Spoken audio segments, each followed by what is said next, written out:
All right, so hello everyone. It is time. It is that time. A lot of you have been waiting for this. You've been asking, why aren't exotic rockets part of the rocket tier list, etc., etc. And I've had to tell you, I'm putting exotics all in the same tier list because they are competing for your exotic slot, right? Galley doesn't compete with a legendary rocket. It's competing with Arbalest. It's competing with Div. It's competing with other exotics for your exotic slot.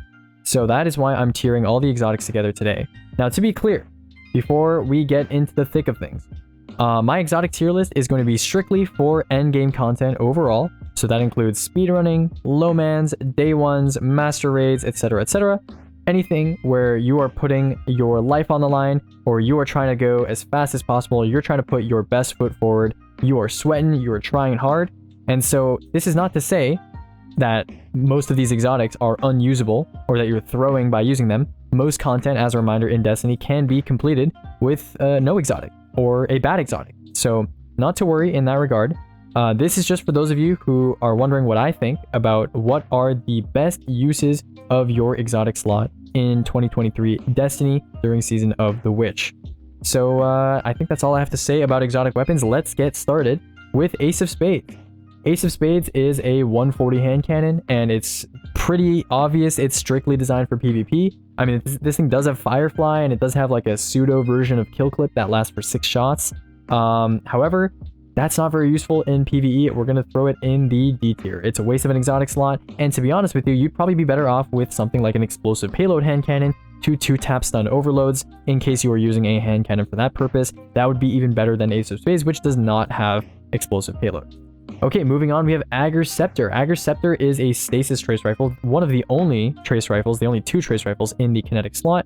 And this thing, its will given form, I think, is highly overrated. It drains your super, which granted, a lot of people use it on stasis warlock, so that super is not that useful anyways. But will given form, I think, is a bit overrated. However, the actual ad clear potential of this weapon is very good. Killing just one enemy will freeze all the enemies near it, and they take more damage. They fall apart much more easily. So while Ager's Scepter, I think, doesn't scale as well into the highest tiers of content, if we're talking GMs and stuff like that, it is a lot less effective when you take a lot longer to kill a red bar. It is very, very good in some speedrunning, instances, as well as anywhere where you're not really challenged by combatant health pools. So with that being said, I'm going to go ahead and put Ager's Scepter in the B tier. All right, moving on, we have Anarchy. So Anarchy is actually going to be down here because D2 Data Compendium separates by slot. We're going to go down here. We're going alphabetical order. Anarchy is a grenade launcher with some special properties. It can place these kind of arc traps on the ground. You can have up to 6 on the ground at a time, and up to 2 of them can be stuck to an enemy and do basically tick damage on the enemy. Now, Anarchy, as you all know, was nerfed by like 25%. Around the time that it received its reserve nerf, and yeah, a lot of people kind of wrote this thing off, and unfortunately, I don't think Anarchy even needed that nerf, because right around the corner was Pack Hunter rockets, which are stronger than Anarchy, and the stuff we have today is stronger than Anarchy Double Slug ever was. So I think Anarchy could do with an unnerfing as well as more reserves if it wants to lean more heavily into its kind of trapping ad spawn kind of power fantasy. Now, that being said, Anarchy in today's endgame content is basically not used in low power content whatsoever. It's pretty much just used in speedrunning, and that is for when one player needs to be able to kill ads at a bunch of different doors when other players can't help them. A good example is like the start of DSC, third encounter. There's a bunch of doors that need to be trapped by one person. That's when Anarchy comes into play. And because of that, I wouldn't call it a waste of an exotic slot. It's just a niche weapon for today. We're going to put it in the C tier. All right, next up we have Arbalest. Now, a lot of you are definitely familiar with Arbalest. This thing used to be the one-stop shop for anti-barrier champions in GMs or any other sort of content like that. It also one-shots all elemental shields, which is useful in stuff like Ghost of the Deep, where you have that shield that can be one-banged by a single Arbalest shot. If you're ever playing like a day one and you don't have a matching element weapon to break a big shield, Arbalest will do that job for you perfectly. And like I said, it also has anti-barrier. It's hit scan, one of the easiest, if not the easiest, anti-barrier options to use in the game. Now, unfortunately, Arbalest, the problem with Arbalest right now is that Wish Ender exists, and Double Special got a rather hefty nerf recently Now, that's not to say that Wish Ender is what you should use exclusively over Arbalest. There are some cases where Arbalest can be more useful because Arbalest self-applies Disruption Break, which allows you to do a lot of damage to the barrier champion that you stunned by just shooting Arbalest at it continuously. Now, that being said, I think those situations, the balance between Arbalest and Wish Ender has really shifted in Arbalest's favor these days. So I'm going to go ahead and put Arbalest in the B tier. I'm going to go ahead and put it over Ager Scepter. It's still pretty good, and you wouldn't be doing harm by your teammates by running something like Arbalest Trace in like a GM if you're on Senno. But that being said, you're trading, I would say, a rather large compromise for, you know, having a slightly higher damage weapon compared to Wish Ender with, like, you know, not as long of a draw time, I suppose. Okay, so that's it for Arbalest. Let's move on. Let's talk about Bad Juju, which is right underneath it. Bad Juju is basically a pulse rifle that has a cracked version of Thresh. It doesn't give you, you know, super on kill. Instead, it gives you a buff that gives you more super when you kill enemies. So it's a buff called String of Curses, and basically what it means is if you can kill a bunch of red bars, your super bar is going to be juiced. That is the whole identity of this weapon. Unfortunately, that's not that useful these days in a sandbox where we have stuff like Wish Ender, where we have stuff like on-hit super generation, where we have stuff like abilities that give you a lot of super energy off of energy mods. You know, Bad Juju doesn't have much of a place, and the fact that its only, you know, selling point is a lot of super energy when you get a lot of like kills, you know, first of all, it's a primary, right? It's a pulse rifle, which means you're not going to be getting that many kills in high tier content to begin with, to keep up that buff. And, you know, if you're playing effectively in high tier content, most of your time is not going to be spent shooting a primary. It's going to be spent shooting a rocket, shooting a waveframe, shooting really anything else, or a better exotic primary. So that being said, I'm going to put Bad Juju in the D tier. In the D tier, I believe it goes right over here. Yeah. Okay. Let's move on to Bastion. Okay, so I think Bastion is a little underrated. Number one, Bastion has intrinsic unstop, and because it has intrinsic unstop, you can stun from an infinite distance away. So if you have a like a unstoppable phalanx on the other side of the map, and you hit even a single pellet, I've even seen an immune hits trigger Bastion's unstop effect. So pretty useful in that regard. Bastion is also good at one other thing, and that is very high impact damage to object-based bosses or object-based objectives. So if you ever need to destroy a blight, or like a taken wall, or if you ever need to destroy a fuse, or a battery, or anything like that, Bastion is an extremely good way of doing that. Similar to Fourth Horseman, it's basically really good at doing body damage to an enemy. So Bastion's really great for that. I think it's a little bit underrated. People use it in speedrunning from time to time, for example, in Prophecy, but it's still a little bit niche. So for that reason, I'm going to go ahead and put Bastion in the C tier, in the niche tier. I think it does deserve to be a little bit above Anarchy, but it definitely doesn't deserve to be in the B tier. It's a little too niche for that. Okay, next up we have Black Talon. Sorry, I thought we had Cerberus +1, but we don't. We have Black Talon. So Black Talon is basically like a caster frame, but actually good. The other caster frames, first of all, Black Talon can shoot 2 heavy attacks in rapid succession, whereas caster frames normally can only shoot 1. And Black Talon can also be shot airborne. It also has a perk called Reversal, where if you block a ranged attack hitting you, or block damage hitting you, your next attacks for the next, I think, 2 seconds, are increased by 50%. So it's pretty nice. It's like counter attack basically on an exotic sword. However, Black Talon's damage profile, I've done damage testing on it recently, not very good, not good in swap rotations, not good generally. The only use this thing has is I could maybe see it being used in some speedruns where you're trying to kill a void shielded enemy very quickly, using a burst of heavy ammo. Black Talon does have pretty high burst for that kind of purpose, for killing like a mini boss, but that's really far-fetched, and very unlikely to be the case in most people's gameplay. I'm going to go ahead and put Black Talon in the D tier for being a waste of an exotic slot, and I believe I've placed it underneath Bad Juju. Yeah, I placed it underneath Bad Juju. Okay, next up we have Borealis. Okay, so Borealis is it's an energy sniper, and its whole thing is basically like the Dead Messenger perk, right? You have different elements. You can pop arc, solar, and void shields, and if you break a matching shield, you get +1 ammo reload, and you also get a bit of a damage boost on your next, it says 5 shots. Unfortunately, that is pretty much useless, right? all exotics that are about popping shields like Hardlight and changing, you know, affinity so you can kind of be quirky and run all 3 affinities at the same time so you don't need to worry about match game. First of all, match game is not a thing in this game anymore, so that's like not a factor. And second, even if match game was a thing in this game, abilities and rocket spam break match game shields so quickly that a weapon like Borealis has little to no value in today's day and age, and it's a sniper, and snipers are not very good to begin with, even the exotic ones. So I'm going to go ahead and put Borealis in the D tier. I believe I placed it even underneath Ace of Spades because at least Ace of Spades has the exotic primary damage boost in terms of just neutral gameplay. Okay, next up we have Centrifuse. Okay, so Centrifuse was actually a weapon that I'd barely used up until I tried it recently, and needless to say, I was very disappointed. This thing has sort of a cool concept, right? I like some of the exotics recently that have been added that are, you know, you move to charge things up, or you do certain actions to charge things up rather than just killing things. However, Centrifuse is not it. Centrifuse is not it. Its damage scaling in high-level content is horrible. The blinding effect can be achieved by something known as a blinding grenade launcher, and that doesn't require you to be moving around or shooting or killing or sprinting. It just requires you to shoot 1 GL ammo, and it does the same effect without any charge. So Centrifuse, in terms of neutral gameplay, offers very little, and in terms of the blinding effect, also offers very little. So I'm going to go ahead and put Centrifuse in the D tier. I think I went ahead and put it right underneath Ace of Spades. Ace of Spades, boom, right there. Oh, actually, sorry, I put it right above Ace of Spades, my bad. The D tier is going to be ordered, and I actually did rank all of the exotic weapons one by one, but I thought, you know, a tier list would be a more appropriate way of kind of, you know, visually displaying things for people to soak up. All right, next up, we have Cerberus +1.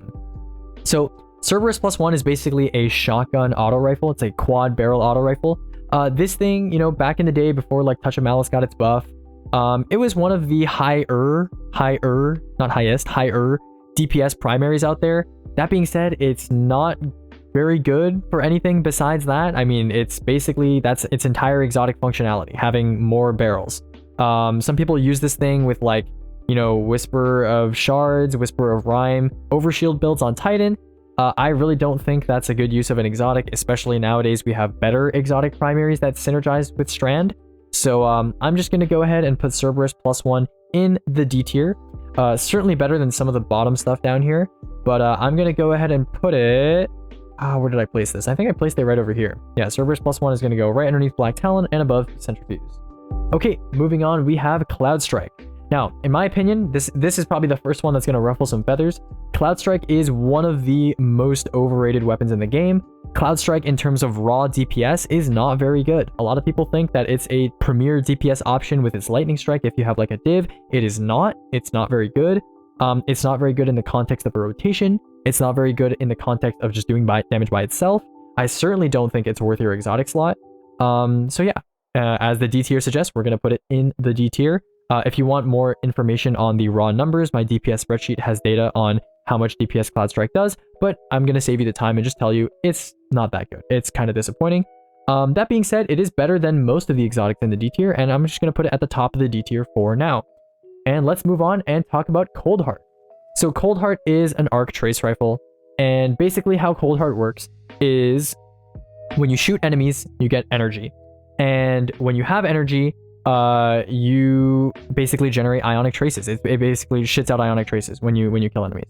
So it's useful on subclasses that benefit from ionic traces, so basically the Arc subclasses, and especially on Arc Warlock. Arc Warlock is the specialist when it comes to generating ionic traces. That being said, even on Arc Warlock, in my opinion, would you rather use this thing over like a shoot to loot path on Senno in a GM? I don't think so. You have to really lean very heavily into the Coldheart Ionic Trace kind of build if you want to make good use of this thing, and by then you're kind of compromising some of the other aspects of your build that could be stronger instead. So that being said, Coldheart, I think it deserves to be high up in the D tier. I think it's still a waste of an exotic slot though, in optimal end gameplay, just to be clear. So I'm going to go ahead and put it right underneath Cloudstrike. I think they're ranked right next to each other actually, so I'm going to put it right underneath Cloudstrike. All right, next up, we have Collective Obligation. Collective Obligation is the VOW Exotic Pulse. Collective Obligation, the main thing I would say this thing is used for is you can leech debuffs, right? You can steal a debuff. Let's say you weaken grenade an enemy, you can leech the debuff from the enemy and reapply it onto another enemy. It's like a paintbrush. You can steal paint from one enemy and smack it onto another enemy. Now, Collective Obligation has pretty much one use. It's not a very good pulse rifle, but there is one thing that it does well, and that is debuff extension. So if you, for whatever reason, don't have any option to extend a tractor debuff, Collective Obligation can theoretically leech the debuff from an ad and reapply it onto a boss almost indefinitely. Now, there's a lot of options in this game now, like Briarbind's Child of the Old Gods, that, they're a lot more effective than Collective Obligation, so this niche is relatively unexplored and will probably remain that way for a long time, but I can see this being useful and unique in some regards in some very rare instances if people can cook them up. So for that, I'm going to go ahead and give Collective Obligation a C tier placement. It does deserve to be a niche weapon option that's mentioned because it does something that nothing else in the game can do exotic weapon wise, but that niche is very rare and very unlikely to be explored for the foreseeable future. So let's move on and let's talk about Conditional Finality. So Conditional Finality, if we go ahead and find that in the compendium.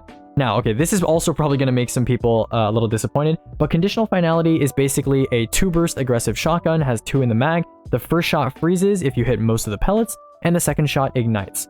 Now, that might sound really good. Freezing and igniting are, pretty good effects as far as 3.0 verbs go.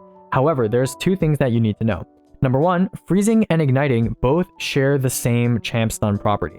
If freezing was like, if freezing was unstop and ignite was overload, then this thing might have more of a selling point, more utility. That being said, both of those are unstop, and unstoppable champions, you need to be, for a shotgun to stun them, for it to hit most of the pellets, you need to be pretty close. And in most GMs or most champion content, when you're playing optimally, you're not really going to let unstops get close to you. You're going to stun them and you're going to kill them from range effectively. So Conditional Finality does lose out a little bit in that respect. And for the people that claim that Conditional Finality has good burst damage on majors, if you actually compare the damage Conditional Finality does to a boss or does to a mini boss compared to just shooting it with a regular shotgun, it's not that much higher. In some cases, if you're using a weapon like Recombination Heritage, the Heritage will do better. So, Conditional Finality, I like the gun. It's got a very unique design, one of the, probably the best raid exotic out right now. But unfortunately for Conditional Finality, it just doesn't, its endgame damage scaling is not very good. It's not really suitable for damage rotations in my testing. And for unstoppable champions, there's better options out there if you really wanted to have an exotic unstopped champion stun. That being said, it's not horrible. It's a very good raid exotic as far as raid exotics go. So I'm going to go ahead and put Conditional Finality in the B tier. We're going to place it, I think, right up at the top of B tier. Oh no, it goes underneath Arbalest. Yeah, it goes right in the middle of B tier. And I think that is a fair placement. Yep, right above Ager Scepter. Okay, let's keep going to Crimson. So Crimson, I think, is a little bit underrated for endgame PvE. That's not saying I'm going to put it in the C tier. It's not going to escape the D tier. But Crimson is a hand cannon. It's a hand cannon pulse rifle hybrid. And basically, it just gives you regen / healing every time you kill. And if you get a precision kill, it just reloads your mag. So, given the recent hand cannon buff, and given that exotic primaries do by base more damage than legendary primaries do, Crimson's not bad. You can definitely go on a tear through ads.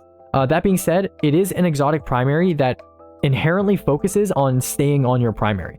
And so no matter how good an exotic primary is, unless it is exceptional, unless it is literally better than special weapons, and you'll see some exotic primaries that are better than special weapons in some cases, and that's why they'll be in higher tiers, primaries that make you want to stay on the primary inherently decrease your effectiveness in endgame content.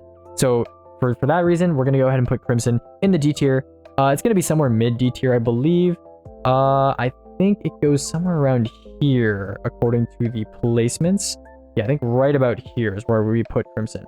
Okay, let's move on. Let's talk about Cryosthesia 77k. Cryosthesia 77k is a sidearm. Basically, all you need to know about this thing is that when you kill something and reload, you get an alt fire perk, and when you activate your alt fire mode, you can hold down and freeze something. It's an instant freeze. That's pretty much all the sidearm does. Nothing else is really special about the sidearm. It's an instant freeze on kill, like a chill clip, except it acts like kill clip and it freezes instead of slowing. Okay, if that makes sense. So Cryosthesia, unfortunately, it is a sidearm, and sidearms are not effective at medium to long ranges in endgame content, which limits its use. And number 2, instantly freezing an enemy is done by Conditional Finality. And Conditional Finality does much more damage and doesn't require a kill. So, you know, if you wanted to instantly freeze something, Conditional is probably a lot better of an option. That being said, you know, this thing can be kind of useful in some respects. You know, if you wanted to freeze a single enemy in a very specific context, it could be useful, but that's certainly not enough to pull it out of D tier. I'm going to go ahead and place this thing right down in the D tier.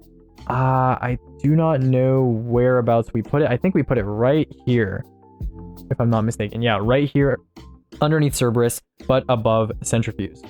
Okay, next up we have DARCI. We have DARCI. I love DARCI. We love DARCI. Okay. So DARCI is basically a it's a heavy sniper. It's a heavy sniper like Whisper. And if you hold ADS on an enemy and you get it, you know, marked, basically, it will tell you the health level of that enemy, and it will also get a certain perk ready. And when that perk is ready, I think it's what, personal assistance, or like it's like target marked or something. When you mark that target and you get that analysis ready, once you shoot it, you'll have a pseudo box breathing effect, and also you'll jolt the target. That's cool and everything, but this is in the heavy slot, right? If this was like a special sniper, it would be okay, right? Like on-demand jolt is like okay, right? That being said, it's in the heavy slot, right? It's in the heavy slot, and if you're in the heavy slot, you're competing with other exotic heavies. It is bad. It's bad, right? The damage, the DPS is not very good, right? DPS is bad, I should say. I'm gonna be honest, it's bad. And jolting an enemy on hit is nothing special. You can do that with a lot of other things. And you know, being able to see an enemy's health, it's cool, it's nice. You can see how far away they are, but it doesn't do anything for you in endgame PvE. So to no one's surprise, I'm gonna put this thing in the D tier. I think it was below Borealis, if I'm not mistaken. I could be wrong. Oh, I think it's actually slightly above Borealis. Yeah, we put it slightly above Borealis. My bad. Okay, next up we have Dead Man's Tail. Dead Man's Tail was largely seen as a PvP weapon when it first released.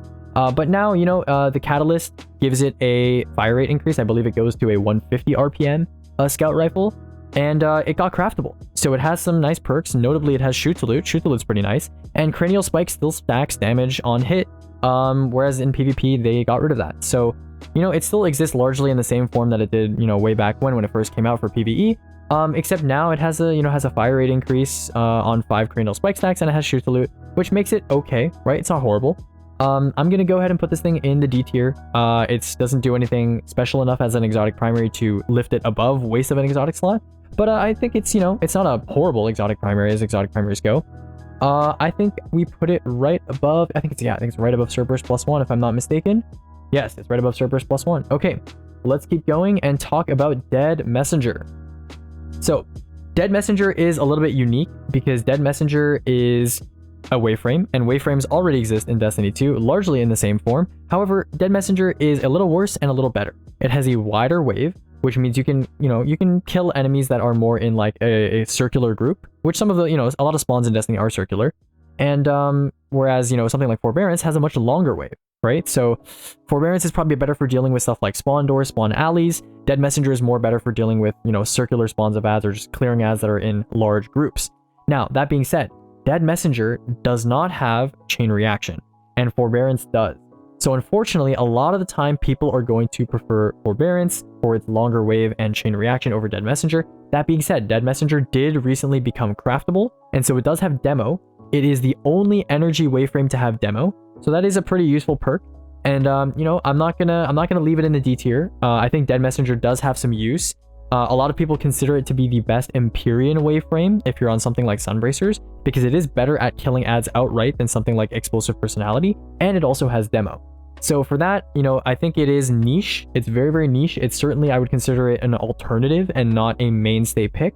So we're gonna put it in the C tier, and I believe we've placed it right about here, if I'm not mistaken. Yeah, right underneath Anarchy and above Collective Obligation. Okay, next up we have Deathbringer. Okay, so Deathbringer is a personal favorite of mine, okay? Deathbringer does a great amount of DPS. Its only problem is that, number one, the falling void projectiles are incompatible with some bosses that are quite small, as they require a boss to be large for all of them to track to the boss. They'll often track to enemies instead of a boss, and it is a little bit annoying to use perfectly, right? It's a little bit difficult to use Deathbringer perfectly. There's a little bit of luck involved. You have to get the right height above a boss, and you have to, you know, pray that the projectiles actually track to the boss and not something else. On top of that, Deathbringer has an issue right now, and that's persisted since it came out, where if multiple people try to use Deathbringer, the game will just delete projectiles from the sky, right? It has like a Deathbringer projectile cap or something, and once you hit that cap, the game will just start eating the projectiles out of the sky, especially if you're shooting Deathbringer quickly with reload canceling. So unfortunately, while Deathbringer theoretically does have extremely high DPS, and it's actually quite a good ad clear weapon, it does lose out to just using Galley with legendary rockets, right? And of course, the people in legendary rockets don't have to be on Deathbringer. They can be on something else, and their rockets will still have very, very good ad clear. So Deathbringer, I think, in my opinion, would be a pretty strong rocket. It'd probably still be used for ad clear if Galley didn't exist. Unfortunately, Galley exists. So that makes it a waste of an exotic slot. There's not really any reason to use Deathbringer these days for anything. But I will say, given its extremely powerful damage profile and its good ad clear capability, I think it is still a good exotic overall. So I'm going to put it in the D tier, but we're going to put it high up in the D tier. I believe this is actually the top of the D tier, if I'm not mistaken. Yeah, it's ranked 43rd, so it might be top of the D tier, but we'll see. Okay, next up we have Delicate Tomb. Delicate Tomb is a relatively recent fusion rifle. This thing is kind of like Coldheart in that it completely relies and leans heavily into the Arc Ionic Trace fantasy. So basically how this thing works, it's kind of like Coldheart. You pick up Ionic Trace, it gets supercharged, it is more potent when it's supercharged, and then kills also have a chance to drop an Ionic Trace. That being said, it's a fusion rifle, and fusion rifles are not the best type of special weapon to have in PvE, number one. And number two, you're going to notice in this tier list that a lot of exotic specials get shafted. And that's because exotic specials, after the double special change, really have to make their case to be worth it over exotic primaries. So here's my logic on that. And it's not really logic, it's pretty straightforward. But you are now disincentivized from running double special, right? And if you're going to be disincentivized from running double special because of ammo reasons, you're going to be wanting to run one special and one primary. And what's better, running an exotic special or running an exotic primary? And the answer is always, almost always going to be running an exotic primary, because legendary primaries are much worse than exotic primaries, but legendary specials are not that much worse than exotic specials. So the majority of the time, exotic specials are going to have to really be good to be worth your exotic slot. And is Delicate Tomb really good? Absolutely not. So Delicate Tomb, we're going to put it in the D tier. I mean, I don't think anyone's surprised by that. I think it ranked 90th. And so that is going to go, I think, right above... Is it above Cryosthesia? Yeah, it's above Cryosthesia. Is it below Cerberus +1? Yes, it is. Okay, so that's going to snuggle right fit into there. And we're going to move on to Deterministic Chaos. So Deterministic Chaos is a Lightfall Quest machine gun. And this thing, basically, it's a high impact frame machine gun with custom tuning. And it does less damage than a normal machine gun. But every 4th shot, you weaken an enemy. And every 16th shot, you apply volatile. Now, this would be useful if there was no easy weaken sources or easy volatile sources in the game. It might be decent, but it's not, because those things exist. And not only do those things exist, but Deterministic Chaos, from damage testing that's not done by me, but done by other people. I didn't plan on testing this because I don't think anyone thought it was good. But from what I've heard from other people, this thing's damage is so poor that you are literally better off just using Div. Just using Div. Div is a 15% weaken. Div lasts indefinitely until you run out of ammo. And you can get volatile from something else. So yeah, that's all I have to say about Deterministic Chaos. You know, awful damage profile, and effect is certainly not useful enough to make up for that awful damage profile in any regard.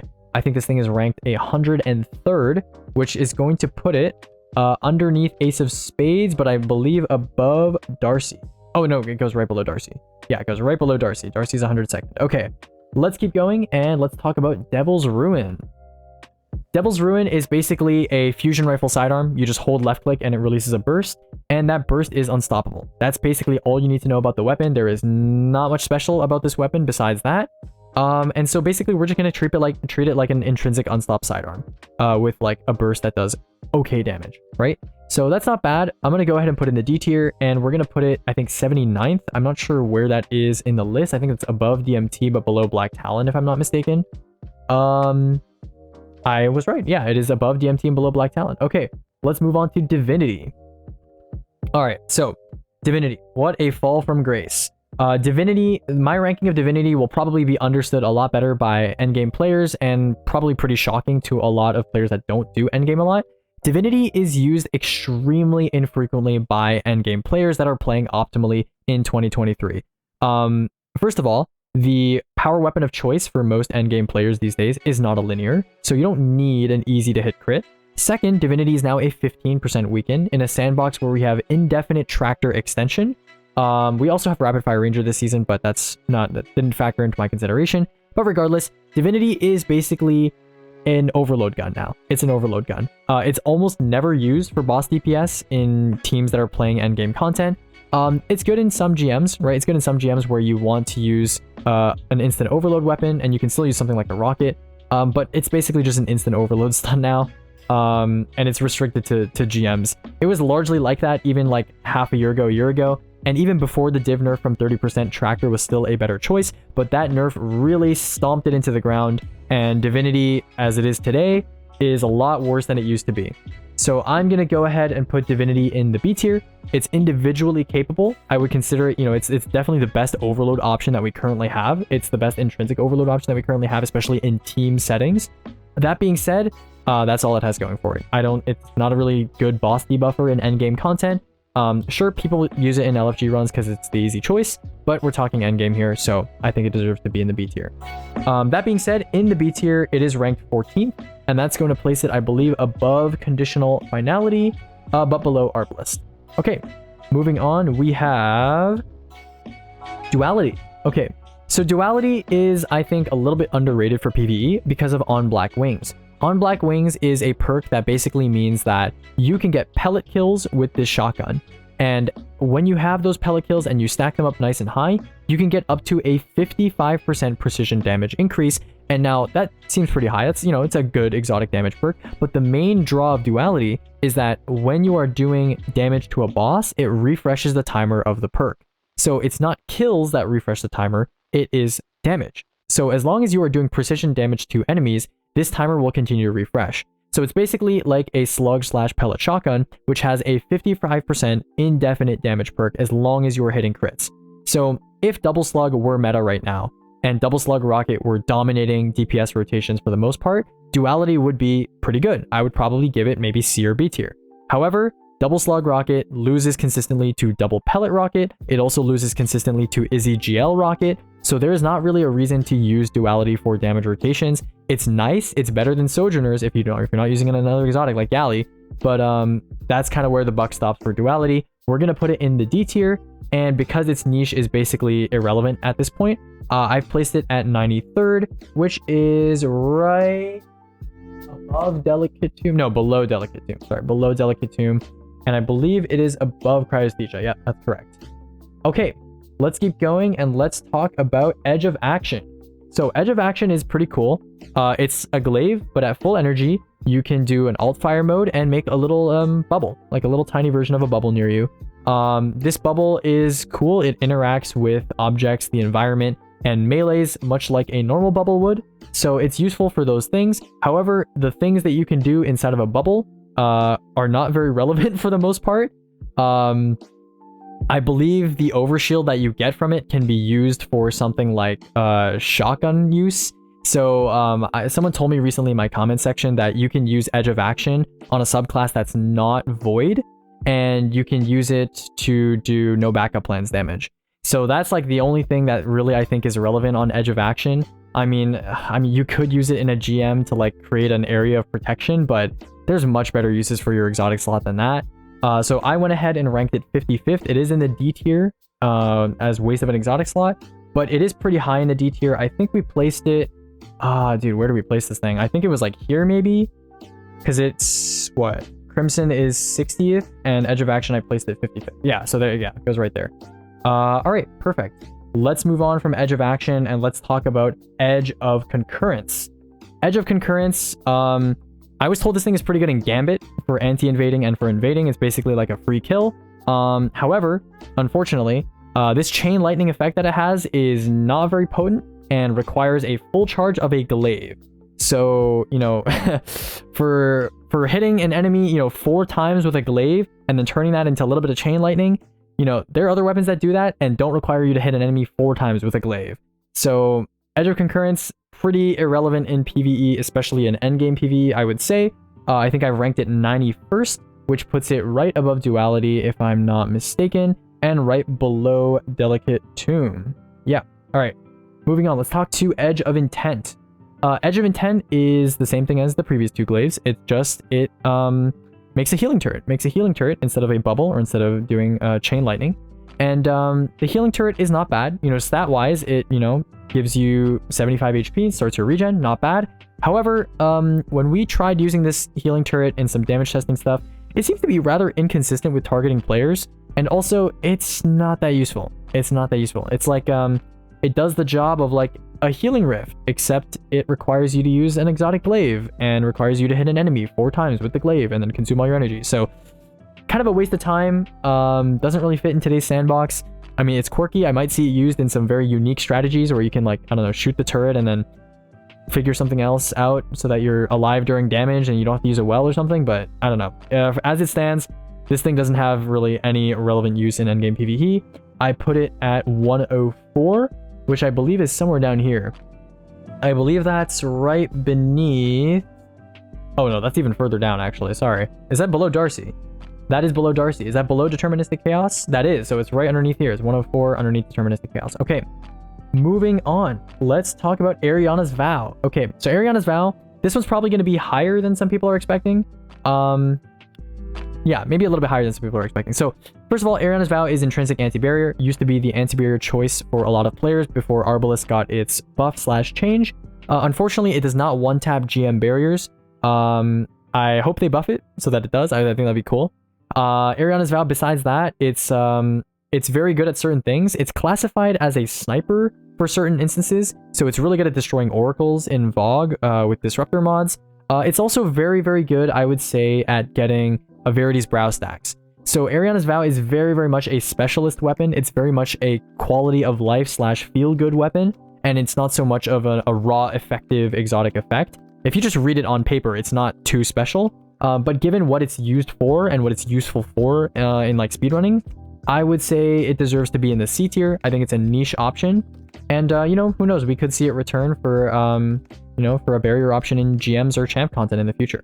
So I'm going to go ahead and put it in the C tier. I think it's ranked 23rd, which means that it belongs above Bastion right here. All right, perfect. Let's move on. Let's talk about... What do we have next? Diris. Okay, so this is one of the most recent exotics. This is the, I think, the season pass exotic from the Season of the Witch, which is this season. Basically, this is a grenade launcher that's built around the idea of being in a frenzy or being in a fury. And so if you take a lot of damage or you do a lot of damage, this thing gets increased fire rate and it never needs to reload, right? So this thing just never needs to reload. You can basically shoot the GL at max fire rate, just hold left click and it will shoot repeatedly. That being said, for being a grenade launcher that can shoot repeatedly, it is not very good. Yeah, the damage of this thing kind of sucks, even with the perk active. And the only thing I could see it maybe being used for is, some people have mentioned like the Mothkeeper Wraps build. You could use it for that, but that build is certainly not the best build on Hunter by a long stretch. So you would be compromising both your exotic weapon choice as well as your exotic armor choice in order to use a mediocre build. So for that reason, Diris is being put in the D tier. It's going to be ranked 81st. It's not horrible, but there are other GLs that do add clear, that do burst damage better than it does, like Salvo, that's legendary. So yeah, there's not much use for this thing. I'm going to put it in the D tier. I think it's 81st, which means we're going to put it right beneath Devil's Ruin, I believe, and above Deadman's Tale. Okay, what do we have next? We have Eyes of Tomorrow. Okay, so Eyes of Tomorrow, dude. I think more people should have paid attention to the buff that Eyes of Tomorrow received. It's actually pretty good, okay? And now, you know, of course, Galley exists, right? And I did dump on Deathbringer because Galley exists. But Eyes of Tomorrow has something that Galley and Legendary Rockets don't. And that is that when you get 4 kills, you get 1 ammo back, right? If you get 4 kills with this rocket, you get 1 ammo back. And so, first of all, this thing shoots 6 rockets, right? So it's pretty easy to get 4 kills with a rocket that shoots 6 rockets. And it automatically multi-tracks to different targets in like a big room. So you can very easily get 4 kills with this thing. And Eyes of Tomorrow with Adaptive Ordnance active increases your damage by 50%, which is actually quite a lot of damage. This thing does a fair amount of burst damage. So I can see this thing definitely being useful in some solo content where you don't have a galley near you. You don't have someone else who can make ammo with you. And so ammo is a commodity that's very important. It's basically a heavy weapon that can infinitely fire as long as you have more than 4 enemies able to be hit by its rockets, which is not a very big requirement to hit. You know, I'm surprised that more people are not really using this thing. So I think Eyes of Tomorrow, for that reason, deserves to be in the C tier, and we're gonna put it kind of at the actually I don't know where I ranked it in the C tier. I think I ranked it 32nd, so above Collective Obligation and above Dead Messenger, but I believe below Anarchy, if I'm not mistaken. Yes, below Anarchy. So right here, yeah, I think that's a replacement for it. Okay, let's keep going. That is Eyes of Tomorrow. Let's talk about Fighting Lion. Fighting Lion is a primary ammo grenade launcher. That is pretty much all it is useful for. The other perks are not very useful in PvE. I mean, the reload buff is obviously nice, but all of these are just kind of like stat buff related things.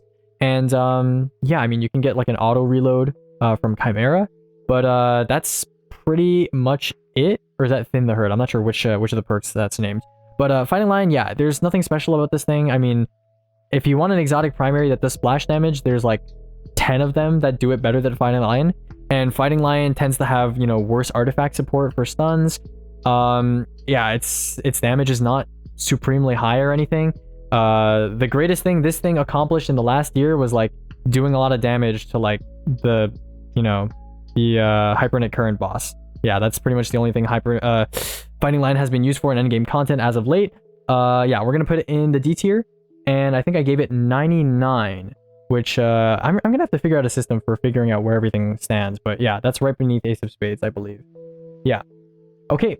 Next up, we have Final Warning. Okay, so when I was doing damage testing, when I was in my damage testing phase, which probably still isn't over, but when I was in my damage testing phase, a lot of people were like, hey, you should test Final Warning, because I heard the damage is good. And then I didn't have the sidearm at the time. I think I do now, but I've seen other people's damage testing with this weapon on like Quantum and stuff like that. It's not very good, and you know, it's like it's a strand sidearm, and its effect is like cool, but it doesn't really do anything potent, right? There's a lot of other exotic primaries that do splash damage better, that just are more potent overall, and interact better with the sandbox when it comes to 3.0 effects and stuff like that. So Final Warning, I don't really think it's worth the exotic slot at all. I'm gonna go ahead and throw it in the D tier, and I think we've placed it 75th, which I don't know where that puts it. We're gonna go ahead and put that, it's somewhere here, dude. Is it above or below Diris? It is above Diris, and it is above Devil's Ruin. Yeah, it's somewhere around here. Yeah, it's beneath Black Talon. Okay, cool. That's Diris. Let's move on. Let's talk about Eyes of Tomorrow. Wait, no, I'm tripping. Sorry. We're gonna talk about Forerunner next. Sorry, Forerunner. Forerunner, I think, is actually kind of underrated. Forerunner is pretty cool. Forerunner is a special ammo sidearm that has an absolutely massive amount of ammo in its reserves, and although its exotic effect, which is the rock grenade, is not that strong, even if you build into it, it's not, you know, that strong of an exotic effect. This thing is just a really great example of being like another Eriana's Vow type weapon, where it does great burst damage from a distance. You're not going to be using this thing for DPS, but its DPS isn't horrible either. So it's just a really feel-good weapon. It's like, let's say you wanted to run double special in an encounter where ammo isn't an issue. It's like a hand cannon, except for it shoots way further, does way more damage, feels really good, and is capable of dealing with majors. So for that reason, I'm going to give Forerunner a C tier ranking, and I'm going to go ahead and put it, I think I put it above Eriana's Vow, but I'm not 100% on that. You know what? I can just filter by rank, and then that'll make my life a lot easier. So Forerunner goes right below Bastion. There we go. Yeah, perfect. Okay, moving on. That's Forerunner taken care of. And we have Galley next. Galley. Oh, yeah. So, Galley, I don't think I need to really explain what this, why this rocket is so good. But you see how S tier is named meta-defining? Galley is in fact meta-defining. Galley converted the entire sandbox into a rocket damage meta. And even since the Pack Hunter rework so that it's, you know, its wolf packs don't double damage, it still assists in creating the best fire team damage strategy in the game. So I don't think I have any choice but to put this thing in the S tier. Galley is solid in literally every single endgame scenario that exists.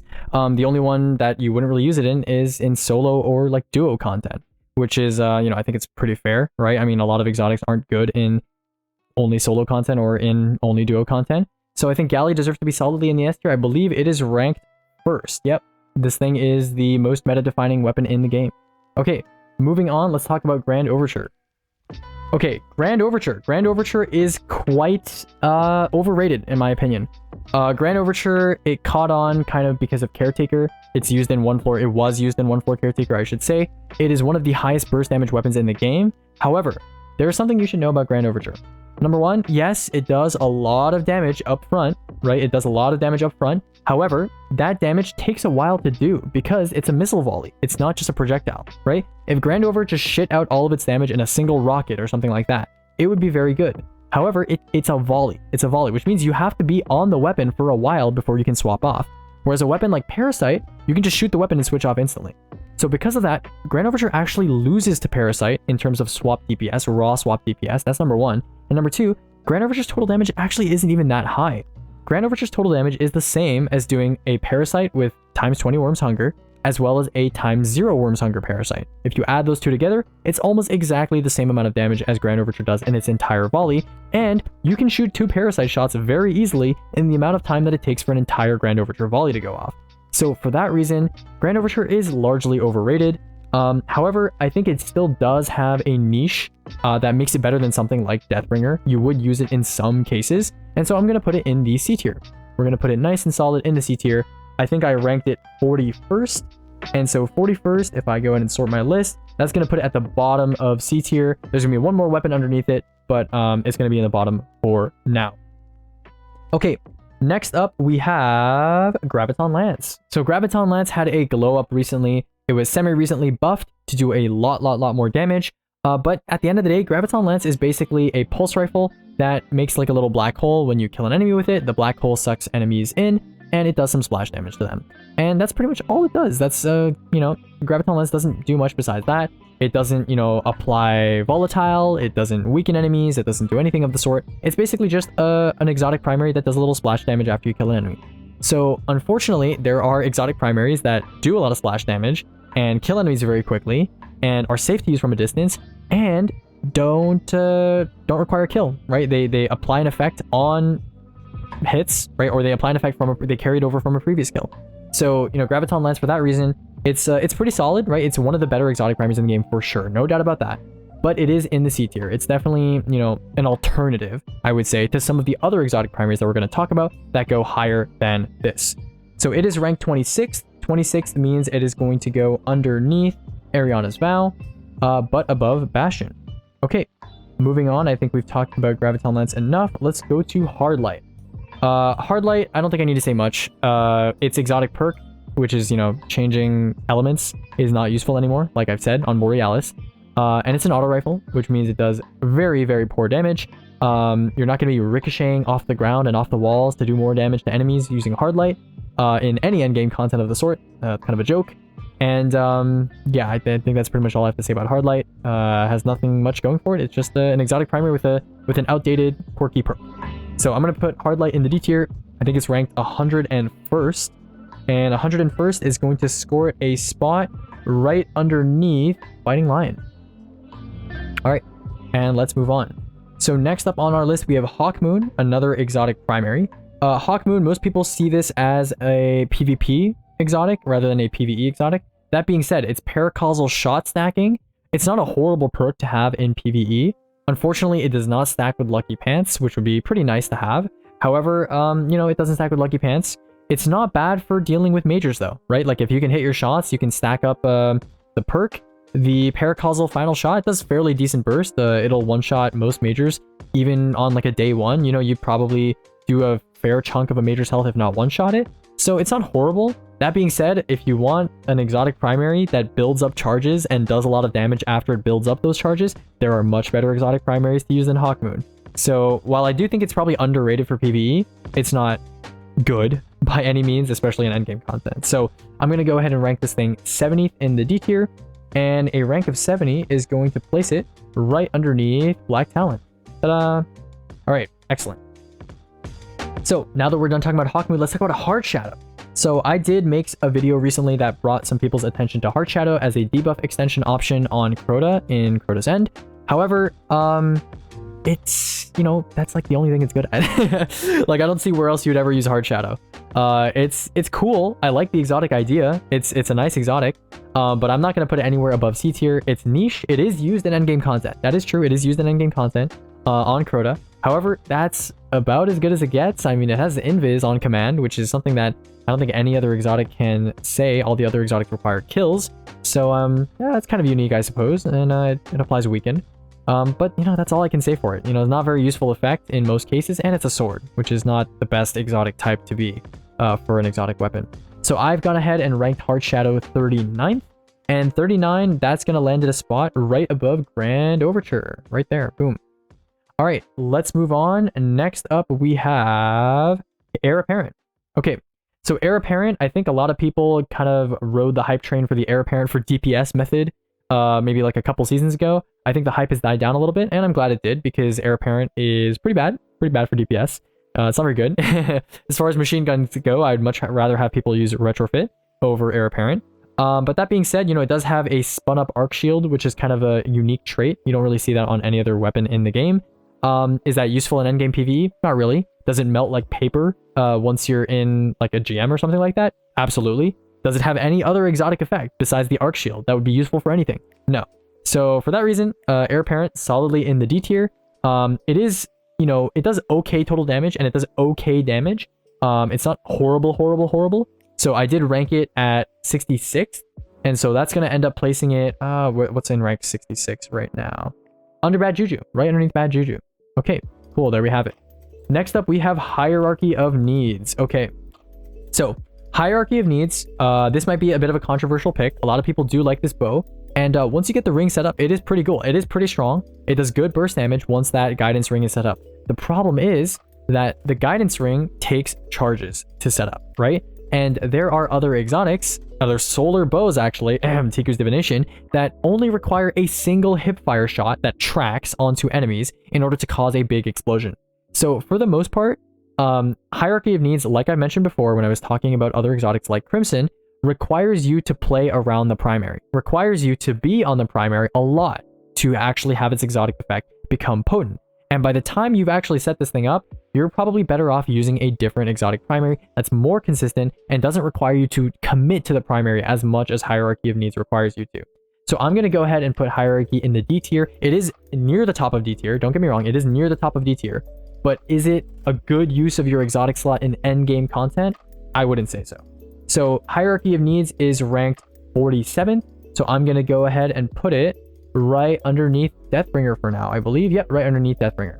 Okay, next up we have Izanagi's Burden. Okay, Izanagi's Burden, this is a fan favorite. Now, Izanagi's Burden, I'm going to be honest with you guys. Izanagi's Burden is pretty overrated. Okay, it's pretty overrated. There's one thing that it does, and that one thing is being a sniper rifle that can do big boom, big sniper damage in one shot, right? That is all it does. There are plenty of other exotics that do good damage, but also do other things. There's plenty of exotics that don't do good damage, but have a unique exotic effect that's so strong that it's better than just doing good burst damage. And unfortunately for Izzy, it's a sniper, right? And snipers, as of today, just by default, don't do very good damage in endgame PvE. The only reason Izzy is even comparable is because you can pre-hone it before damage, that's number one. And number two, its exotic effect is so strong that it kind of overcomes the disadvantage of being a sniper.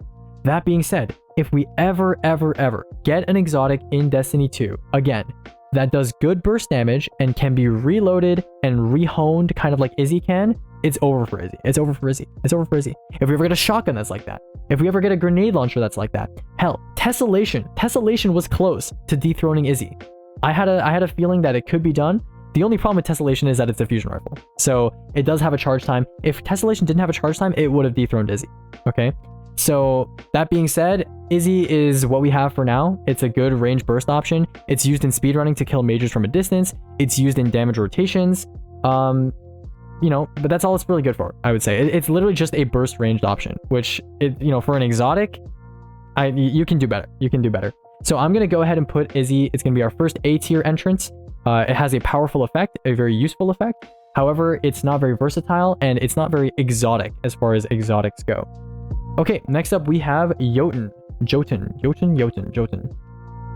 Okay, so Jotunn is a solar fusion rifle. A lot of you have probably encountered this thing in PvP, where it's, you know, kind of flies around corners and hits people and they get surprised and they die randomly to it.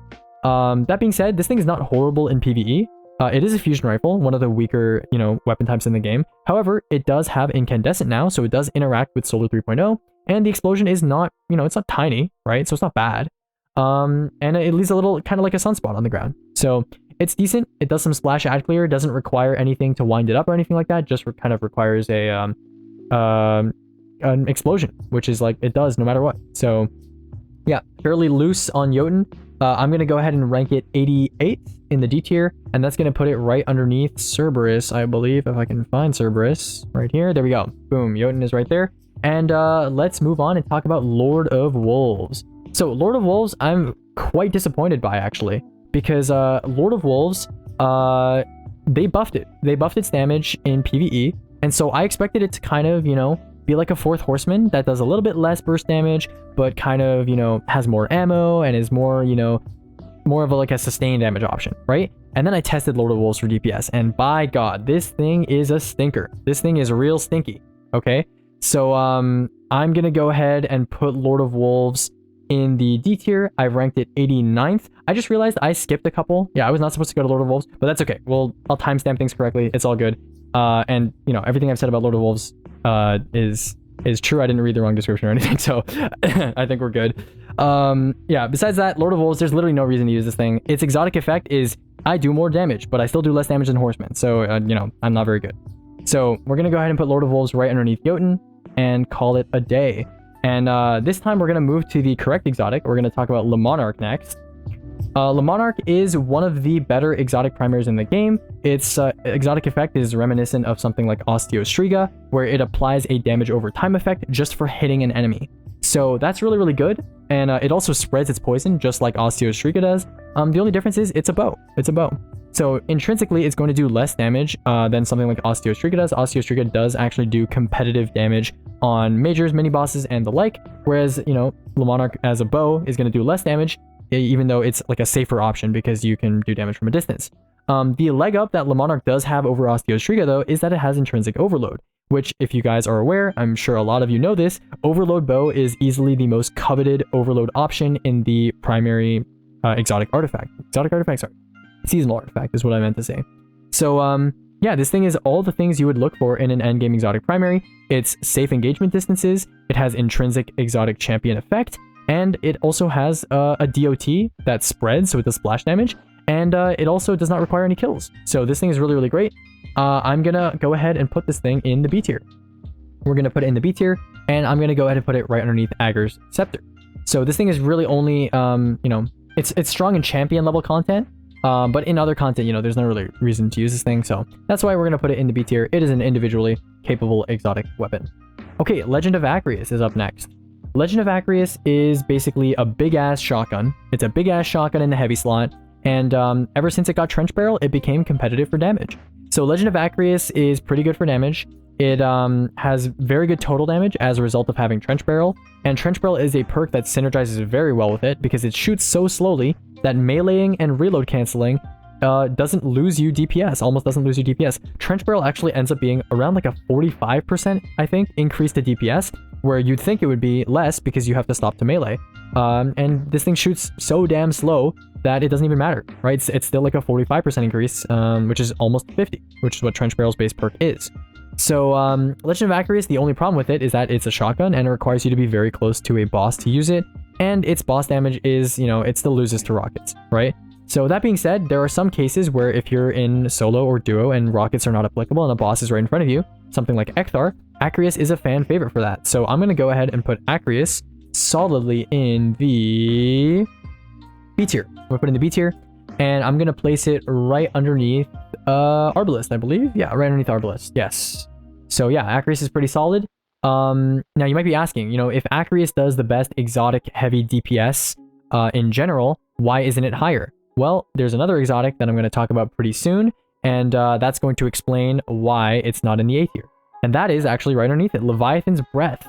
Leviathan's Breath had a huge glow up. Okay, this thing was a big joke. It had the draw time of 3 centuries.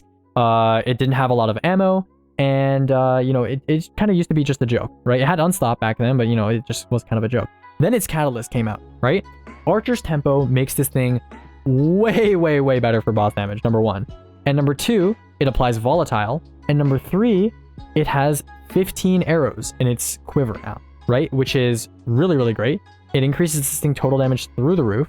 And now, while its total damage is not as good as Acryus, because Acryus has a 50% damage perk, its DPS is higher, and you can engage a target from any distance with Leviathan's Breath.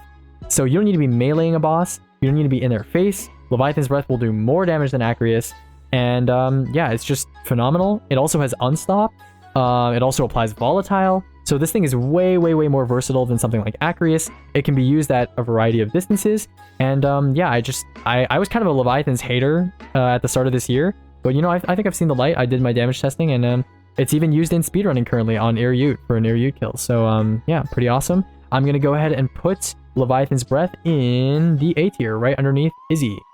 Alright, let's move on and let's talk about Lorentz Driver. So Lorentz Driver, this thing used to haunt the Crucible. I'm sure anybody that played the Crucible during Year 4, Year 5 has the sound of the Lorentz Driver going off, that EM anomaly noise, that ding. Yeah, I'm sure everyone has that kind of seared into their brain now after that those couple seasons where this thing was meta. So how does this thing do in PvE? Well, after it gets its Catalyst, it creates that kind of, you know, sucking effect where it kind of explodes, even if you don't get a precision kill. So this thing is pretty good for that. However, it's an exotic special, like I mentioned before, and its exotic perk, the Lagrangian Sight thing, is not that useful in PvE. It doesn't really do anything for you, and the telemetry pattern collection is very inconvenient in content, even where you're roaming. To go and like pick up those things just to get like a damage boost on your linear is a bit silly. It does, you know, overcome the main weakness of linears, which is that they do single target damage, especially given that it's a exotic special. That being said, it does not do nearly enough in that department to warrant being your exotic weapon. So I'm going to put it in the D tier. It is 61st, so it's not at the bottom of D tier by any stretch. And I'm going to go ahead and put it right underneath Crimson. And we're going to move on. Okay, next up we have Lumina. Okay, Lumina, I think, has gotten a lot more attention in the past year. I think a lot of people wrote this thing off way back when, but this thing is basically a portable 35% buff on command that can be given to your teammates, if you have just one teammate, up to a minute, right? So this thing is basically, if you get 3 kills for the low price of 3 kills, you can give you and one other teammate a full minute of a buff that is higher than Well of Radiance, right? So Lumina itself, as an exotic weapon, as a hand cannon just for using in general, it's not amazing, right? I mean, it feels decent, and you get reloads every time you pick up noble rounds, which is nice, but the exotic effect is so strong that it overcomes the weakness of the primary gameplay of this thing, which is relatively weak, right? And I think I'm going to just put it solidly in the A tier. I'm going to go ahead and put it in the A tier. I'm going to put it at the top of A tier, ranked 3rd. Something else is going to be in the S tier. I think you guys know what it is, but we're going to put it in the A tier. Very, very solid. Catalyst makes it even better, and it can hold 6 noble rounds now, where it used to hold 5. So really, really solid. It's the best portable buff option in the game, and yeah, that's all I have to say about it. I mentioned when I was talking about Izzy that some exotics, they are not very good at, you know, being what they are, like a hand cannon. But their exotic effect is so strong that it overcomes that completely, and Lumina is basically the best example, and that's why I placed it over Izzy. Okay, moving on, we have Malfeasance. So Malfeasance got a lot of attention because of its interaction with Lucky Pants. It does a crap load of damage. Because of that Lucky Pants boost, it's a 180 RPM hand cannon, and it of course gets that boost from exotic primaries, getting that 40% damage boost as of late. However, with Warden's Law being out, you know, Warden's Law does similar damage to Malfeasance in a Lucky Pants burst. It does actually more damage than Malfeasance in a Lucky Pants burst if a target isn't Wither Hoarded, which means that this thing kind of gets lapped by a legendary primary. The only good thing about this thing is that it has intrinsic unstop, and it does that little Taken Explosion thing, which is relatively small radius. So, you know, it would hurt me to put it in D tier. I think it does deserve C tier, especially because it has intrinsic unstop. And it's probably the hand cannon of choice to use on a Lucky Pants Hunter in a GM. That being said, you know, besides that, it does have some requirements that make it, you know, less appeasing, I guess, for boss DPS. And, you know, Warden's Law just exists, right? A higher RPM hand cannon that gets those illegally modded holster damage boost stacks higher, faster. Okay, so Lucky Pants, I'm going to go ahead and rank this 29th. That's going to put it right above Anarchy, but below Forerunner. Okay, next up we have Merciless. So Merciless, this thing had a huge glow up as well. A lot of people definitely wrote this thing off as a joke of a fusion rifle before it got its buff. But now the way Merciless works is every time you hit a target with your bolts from the fusion rifle, it decreases your charge time. And if you get a kill and you reload, it increases your fusion rifle damage by 50%. It's like a modified version of kill clip for, you know, what is it, 4.5? Yeah, 4.5 seconds. So enough for to shoot basically a whole mag. So this thing actually does very, very solid sustain damage. Merciless is the optimal, I would say, weapon of choice. If you are completely out of heavy ammo and you have a lot of energy special ammo to burn, you should switch to Merciless, get a kill, and dump into a boss. You will do very, very competitive damage, almost heavy weapon levels of damage with this thing, and it only requires special ammo. So very, very good use of your ammo if you are not choosing to switch to something like Horseman. Very, very solid. Used in a lot of solo gameplay, a lot of solo content to burst down a boss's like final stand.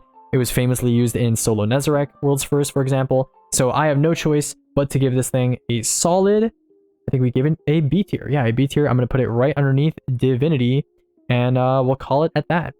Okay, next up, we're going to talk about Mida Multitool.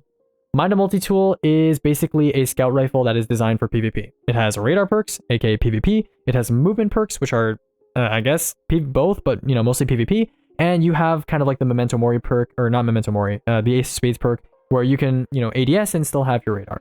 So it's, you know, it's a PvP scout rifle. I don't have much else to say.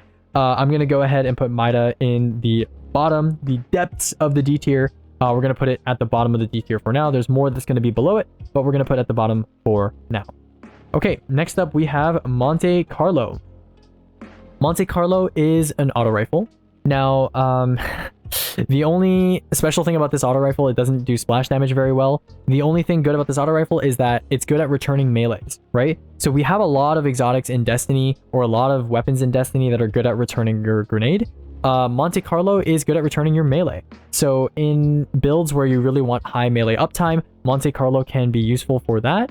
And on top of that, it also has a new catalyst that came out recently, where if you get 5 Markov chain stacks, so you get 5 kills in rapid succession, and then you do an alt fire reload on Monte Carlo, you get a nice little bayonet, and the bayonet does a fair amount of chunk damage. It doesn't do enough damage to, I guess, I don't know, justify using it over something like a 1-2 punch melee from a Strand Titan, but I don't know, it's a cool quirk, I guess.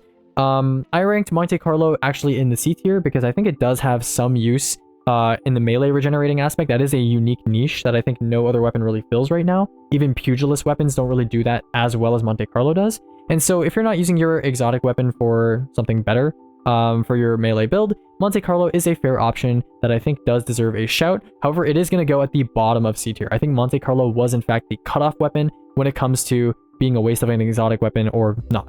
Okay, moving on, let's talk Necrochasm.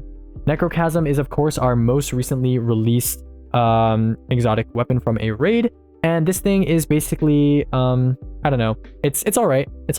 Number one, it's an auto rifle. It's a rapid fire auto rifle, and its perk revolves around you getting a precision kill. So, you know, if you're from a distance and you're trying to get a precision kill with Necrochasm and like a GM, first of all, it's an auto rifle. Auto rifle damage, not very good, right? That's number one. Number two, rapid fire auto rifles have a lot of spray, right? They have a lot of recoil. So the likelihood of you hitting a precision kill on this thing easily from a distance, not very high, right? And number three, even once you get that kill and you start getting cursed thrall chains going, there are weapons that have bigger explosions and interact better with 3.0 subclasses and are not auto rifles. Like, you know, this thing, unfortunately, you know, it's cool and it you know, it has like the best implementation of cursed thrall out of all the Crotozent weapons being an exotic, but it's not that good. It's kind of underwhelming, mostly because it's an auto rifle and because cursed thrall is like, okay, it's fine, right? There are weapons that also cause boom boom on kill, but they're kind of better in a way. So I'm going to go ahead and put Necrochasm in the D tier. I think we have ranked it pretty high in the D tier. Yeah, right underneath Deathbringer. Yeah, right over here. It's going to be at the top of D tier, but I do not think it is a good use of your exotic slot, especially considering some of the other exotic primaries that we're going to talk about and have already talked about, like Le Monarch. Okay, moving on, we have No Time to Explain. So this is another PvP-centric exotic. A lot of people see this as a PvP pulse, like a dad pulse, because it has like a little buddy that you can bring around with you that helps you shoot. But you know, it's not horrible in PvE, right? I mean, the time portal doesn't do like horrible damage in PvE, and it's, you know, free extra damage for a pulse rifle, and it only requires hits. And I'm a big fan of any exotic primary that procs on hits rather than kills. So it's not horrible. It's not going to skip the D tier. I ranked it 82nd. So we're going to go ahead and put it right underneath X Diris, if I can find X Diris right over here. Yeah, so it's going to be right in the middle of D tier. I think it's not horrible, but it's certainly not good either. It doesn't do splash damage. And yeah, the perk, it requires like 10 crits, which is, you know, a fair amount, but it's not horrible. Not the worst thing in the world. And I think we're going to move on. We're going to move on to 1K, 1K, 1K, 1K. So 1K is not very good, right? It has very low total damage, right? I think it only has like what, like 8 shots or something like that, or like 9 shots. So it has very low total damage. And even if you use Ember of Ashes to cause ignites with this thing, the DPS is it's all right. You know, it's pretty good actually. It's a lot better than I was expecting when I was first like ranking this thing and damage testing it. However, it has mediocre DPS and very low total damage compared to other exotics. I would much rather have you use Leviathan's Breath. I would much rather have you use Lament or Acreus. So I don't think there's any reason for 1K to really be in contention in the meta in terms of an end game meta discussion. So I'm going to go ahead and I think I've ranked it in the D tier at 49th, which is going to go ahead and put it underneath Hierarchy right over here. It is definitely one of the better exotic heavies, but it's not worth your exotic slot if you want to use an exotic heavy for damage because you don't have Galley on your team or you're not using rockets. There are much better exotics that you should be using. Okay, I think, how far are we through this tier list? We're about halfway through. I don't know how long I've been recording for. This seems like it's going to be like a 3-hour video, but I'm willing to do it. I'm going to get a drink of water though. Give me a second. Water break. Okay, we're good. We're back. I am probably going to pass out from exhaustion when this video is done. Okay, next up we have Osteostriga. So Osteostriga, ever since it came out, it's been fairly notorious for being a great exotic primary, and I don't think I can disagree. First of all, like I said, it makes poison clouds on hits, and you know me, I'm a big fan of on hit perks rather than on kill perks for endgame content. And it's an SMG, so by default, its base damage profile is pretty good. And it spreads poison on hits, which is really good. Spreads poison on kills, which is really good. And it's great. It does damage over time, right? It does damage over time, which means if we ever get something like Overload SMG, you can, you know, wall peek an Overload with this thing, and it will continually stun the Overload, leave it stunned, even when you go behind the corner and just stop shooting for a while. So really, really great. Has a lot of good things going for it. I'm going to go ahead and put it in the B tier. It's going to go below Legend of Acreus. Right over here. I think it's a solid, yeah, solid exotic primary. One of the best. And let's move on. Okay, next up we have Outbreak Perfected. Okay, so Outbreak Perfected is one of the more overrated exotic primaries in the game. The main problem I have with Outbreak is the same problem I have with weapons like Crimson, with weapons like Hierarchy. And that is, Outbreak Perfected requires you to be hitting a target many times with a pulse rifle in order to spawn a bunch of nanites. And so the nanites, they do very good damage. Don't get me wrong. The nanites are great. I like nanites. Nanites, I'm on team nanites. However, it requires you to hit a lot of pulse rifle shots on a target. And in low level content, the target's just going to be dead, right? The target's just going to be dead. And you're better off using something like Trinity in low level content. And in high level content, if you're going to be shooting an enemy that much with a primary, you should do something called switching to your special weapon or switching to your heavy weapon and shooting the chunky target with that instead. And in terms of being the best weapon when you're out of ammo, Outbreak loses that by a far margin. Hunter hand cannons on Lucky Pants are better. And of course, Touch of Malice is much better after its buff. So Outbreak really has no place to go. It's kind of a lost puppy. You know, it got a lot of love when it came out in D2, and, you know, it did some cool things on bosses when you can pre-stack it on immunes. But these days, it's kind of fallen by the wayside, and I've ranked it 77th, which means it is going to be below Final Warning. Where's Final Warning? Right over here. Okay, let's move on, and let's talk about Parasite. Okay, so I mentioned Parasite when I was talking about Grand Overture, but Parasite is basically exotic heavy grenade launcher. It packs a huge single projectile bursty punch, big explosion, and it just requires you to get 20 red bar kills, or I think like 5 orange bar kills, if I'm not mistaken. Yeah, 5 orange bar kills. And yeah, that's pretty much how Parasite works. Now, there is one thing that I do want to mention that a lot of people don't know about Parasite, and that is Worm Byproduct. So Parasite is the only weapon in the game that provides you with a damage buff to your other weapons that stacks with Well of Radiance and stuff like that. So if you damage yourself with Parasite, all of your other weapons do not 5, not 10, but 15% more damage. So Parasite, in conjunction with stuff like, you know, rapid fire shotguns, can actually do a very, very large amount of damage without something like Gjallarhorn. So granted, that is a very, very unique circumstance, and I don't think I've ever seen anybody do Parasite double rapid fire on a boss in like a speedrun or any like endgame scenario like that. I know Chicken has some videos like that. I've tested Parasite double rapids myself, and you know, it's pretty good. But it's certainly not, you know, topping the charts or extremely dominant in DPS. But I will say, having Worm Byproduct is unique. It's a cool buff, and you know, I think a lot of people are sleeping on Parasite in that regard. That being said, I'm gonna go ahead and put Parasite in the B tier. It's ranked 21st. It's gonna go underneath Le Monarch, and I think we're gonna call it a day. It's individually capable, has a unique exotic niche that's kind of carved out for it, but I wouldn't consider it to be a powerful or game-changing effect. All right, moving on, we have Polaris Lance. So Polaris Lance is basically a scout rifle that's really good at making ignitions. It does a lot of Scorch, applies a lot of Scorch when you hit 4 precision hits on an enemy. And yeah, that's pretty much all I have to say about it. It's like a scout rifle that causes a lot of ignitions. So I'm gonna go ahead and put Polaris Lance in the D tier, and we're gonna rank it 76th, and it's gonna go right underneath Final Warning. So right here, I think Polaris Lance is a decent option in endgame content. Anything that allows you to engage from a distance and still do good splash damage is a win in my books. However, there is other exotic primaries on this list that are much better at doing that than Polaris Lance, being a high impact scout rifle that requires 4 crits rather than no crits at all. Okay, moving on, we have Prometheus Lens. So Prometheus Lens is an exotic solar trace rifle, and this thing is really cool actually. It is one of the only weapons in the game that can apply on hit Scorch rather than on kill Scorch. So instead of something like Incandescent, this thing basically, if you hold left click on a big chunky target, you can eventually get that thing to ignite just by how much Scorch you're applying for it. And it also makes this big kind of, I don't know, Eye of Sauron kind of ring of death around whatever you're holding your left click on, and that will scorch anything near that ring as well. So it's pretty cool. I like Prometheus Lens. It's a good concept, and they buffed it well in my opinion. So I think we're going to go ahead and place Prometheus Lens solidly in the C tier, at the bottom of C tier. So I'm going to go ahead and place it right above Grand Overture, but below Heartshadow. Okay, next up we have Quicksilver Storm. Quicksilver Storm. Okay, so this, I think I'm going to get hated a little bit for this Quicksilver Storm opinion, because a lot of people like Quicksilver Storm for GMs and stuff like that. However, the problem with Quicksilver Storm, number one, it's an auto rifle. It's an auto rifle, so while you're charging up those grenades, while you're charging up those rockets, you're going to be using an auto rifle, right? It's not something that happens passively in the background while you do damage with other weapons.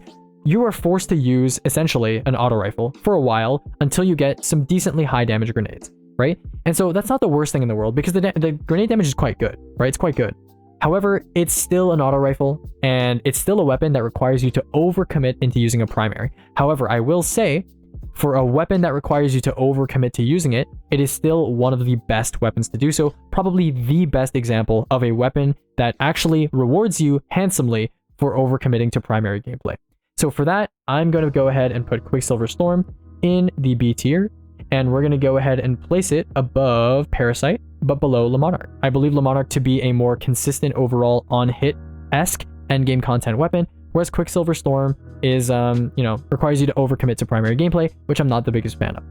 Okay, next up, we have Rat King. Now, Rat King is pretty cool. Rat King is pretty awesome.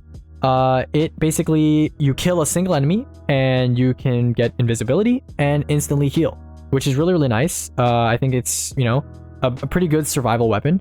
That being said, there are exotic primaries out there that go and live by the concept of, the best defense is a good offense. And that is kind of my mentality. That's my mantra when it comes to endgame content. The best defense is certainly a good offense. And Rat King just doesn't have a good offense, right? Like you could probably do a solo GM on Rat King, kill enemies one by one, and just stay invisible for the entire time, and it would work, certainly. But if you're playing endgame content optimally, you want to have something that's going to pack a more, a bigger punch, stronger splash damage capabilities, more buffing, more 3.0 subclass interaction, and unfortunately Rat King just does not do that. I'm going to go ahead and put Rat King, in my opinion, solidly in the D tier, but it's going to be pretty high in the D tier. We're going to rank it 58th, and it's going to go below edge of action, right over here. Ta-da! All right, nice.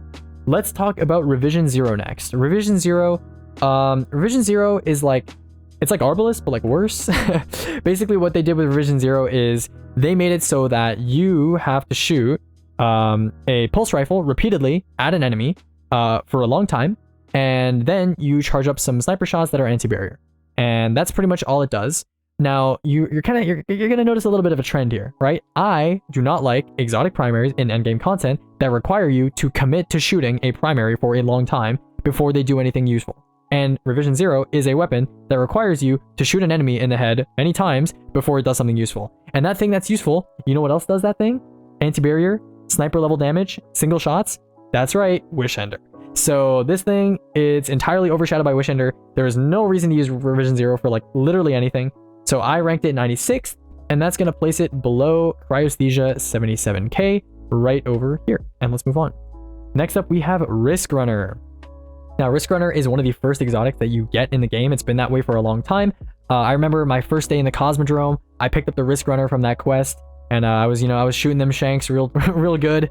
But Risk Runner is pretty useful in some, jokes aside, yeah, it's pretty useful in some content. And it is very situational because it requires you to take arc damage, and it has an arc shield. But, you know, if you are taking arc damage, so let's say you're doing like a fallen GM or you're doing something like solo caretaker, there is nothing better for that than Risk Runner. So while it is situational, and so I don't think it deserves to be an A tier, if Risk Runner was like any damage, proc that chain lightning effect, and you got DR against any damage, it would be really strong. But unfortunately, it is situational. It does, force you to be in a situation where you have to be taking arc damage. And because of that, I'm going to go ahead and put it in the C tier for being a niche sort of weapon. Don't get me wrong, it's good. It just requires you to be, taking arc damage. So I'm going to go ahead and put it right over Graviton Lance, and we're going to move on. Next up, we have Ruinous Effigy.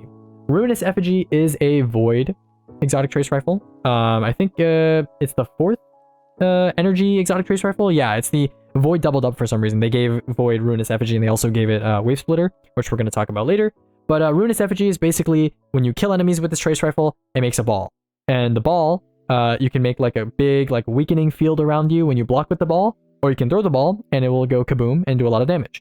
That being said, the concept of creating relics with a trace rifle and then picking up the relic and then throwing the relic and then being near enemies with that relic is not very good in endgame content. And certainly the payoff of going over to pick up a ball and then throw the ball at enemies, the damage the ball does is nowhere near high enough to justify risking you going near the corpse of an enemy in high level content and picking up a ball and then throwing the ball. So, it's not very useful in that regard. And then in low level content, like in speedrunning, I don't know why you would use Ruinous Effigy over something like Trinity Ghoul or like literally any exotic primary that is not Ruinous Effigy. So I'm going to go ahead and put Ruinous Effigy solidly in the D tier. And we're going to call it at that. It's ranked 63rd, so it's not too low in the list. And we're going to put it right below Lorentz Driver. It's right here. Okay, next up we have our friend Salvation's Grip. Ooh, Salvation's Grip. So Salvation's Grip is bad. It's bad. I've seen some YouTubers peddling this thing for DPS where you like shoot crystals at a boss and you break the crystals and you shatter them and you do damage by like breaking them with a normal jail shot. Please don't do that. Please don't do that. It's not good for damage. Even if it was good, just don't do it. Please don't do it. Salvation's Grip is pretty much exclusively used in speedrunning when it comes to endgame optimal gameplay. It's used for climbing things, number one, and it's used for blocking spawns, which I think like probably 99.9% of the people watching this video, that has zero relevance to you, even if you play endgame content. So yeah, this thing is going to go in the D tier. I'm going to put it in the middle of the D tier because it is used in speedrunning for some things, but I would say its niche is so unbelievably tiny in the grand scheme of endgame content. It's only used in speedrunning, only used in certain categories, only used in certain places in those categories for one thing. So I'm going to go ahead and put it in the D tier. We're going to actually put it right underneath Ruinous Effigy, and we're going to move on. Right above Ruinous Effigy, my bad. Yeah, right above Ruinous Effigy, and we're going to move on. Next up, we have Skyburner's Oath. Now, Skyburner's Oath, I think when some Cabal GMs were out with like Solar Burn, people were like, you should use this thing. It's so good. It does more damage to Cabal. First of all, it does 18% more damage to Cabal, which is not that significant. And second, this thing, yes, it does apply Scorch on hit, which I said is very rare, but it applies like what? 10 Scorch per hit? So you need to hit an enemy 10 times with this thing, with a hipfire explosive slug for it to ignite. And that's with Ashes. So that's not great, right? Like I said, exotic primaries that require you to overcommit to them and shoot them for a long time before they do something. Okay, I don't want to repeat myself, but you get it. It's not very good. The hipfire slugs don't do very good damage for an exotic primary, and ignitions take a long time to use on this thing. Like, you would literally cause an ignition faster with Polaris Lance, and that's saying something. So Skyburner's Oath, I'm going to go ahead and put it in the D tier. I've ranked it 64th, which means it's going to go right underneath Ruinous Effigy. Ta-da! All right. Next up, we have Sleeper Simulant. Oh boy. Oh boy. Yeah. If you like Sleeper Simulant, avert your eyes, avert your ears, close your ears, hide underneath your blankets, because I'm about to commit a murder. Sleeper Simulant is bad. It's bad. It's really bad. Even after, like, it didn't get affected by the linear nerfs, but this thing for a linear, right? Remember, linears are supposed to have decent total damage. You have to hit crits with them, so they have to be kind of like hard to hit in some ways. You might need a div, right? But since the days of particle deconstruction stacking, this thing fell off hard, okay? This thing does lower DPS than every meta exotic heavy. So we're talking Galley, we're talking Acreus, we're talking Levy, we're talking even Eyes of Tomorrow, or Truth, or Deathbringer.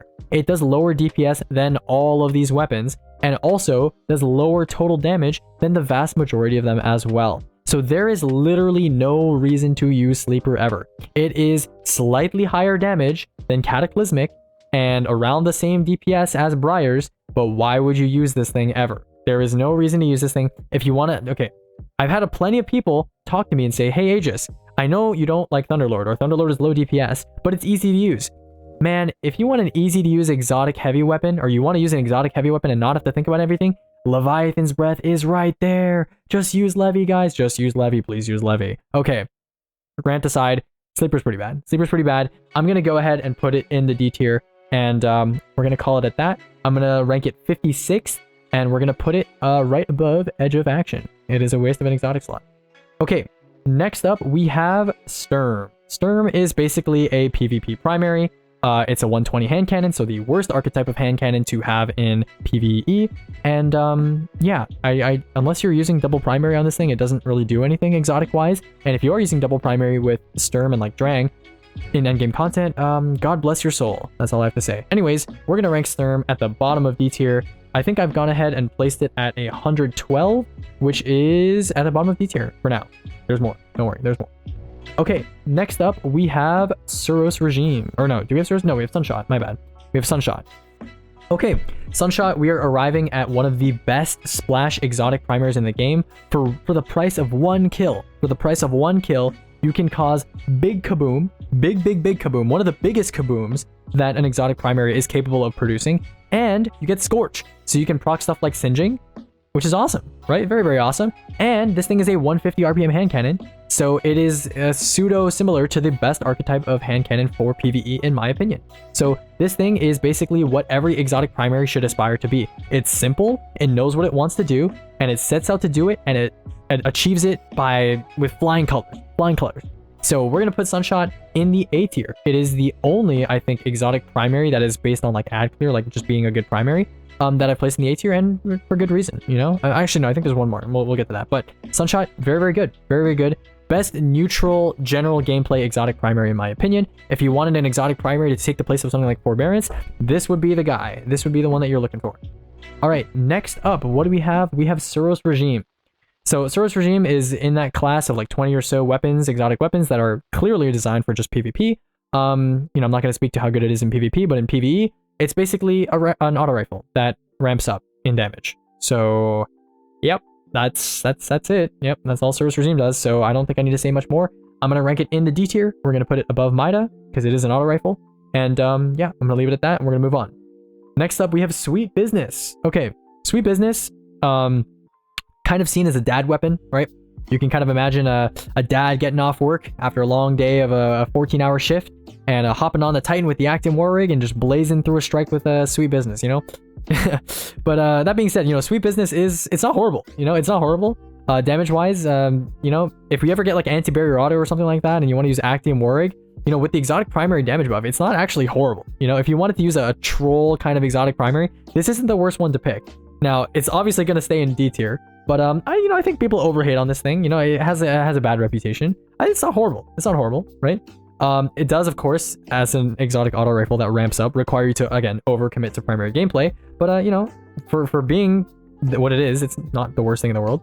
I'm going to go ahead and place it right below DMT, and we're going to call it a day, and let's keep going. Next up, we have Symmetry. Symmetry, I think most people probably haven't picked up this weapon since it was capable of team killing way back when, I think like, I don't know, like 1 or 2 years ago. And the way Symmetry works is basically it's like a lot of exotic primaries where after you get some hits, right, after you get some hits with the default firing mode, you can switch to a seeking mode, and those seekers will do more damage if you got some hits while you're in the normal mode. So that being said, those seekers don't do that much damage and do not interact with Arc 3.0 or 3.0 in any way. If they jolted or blinded or did something like that, it might be kind of useful, but Symmetry does not do that. So unfortunately, we're going to go ahead and put Symmetry in the D tier. I'm going to place it right below Sweet Business, and we're going to leave it at that and move on to Teraba.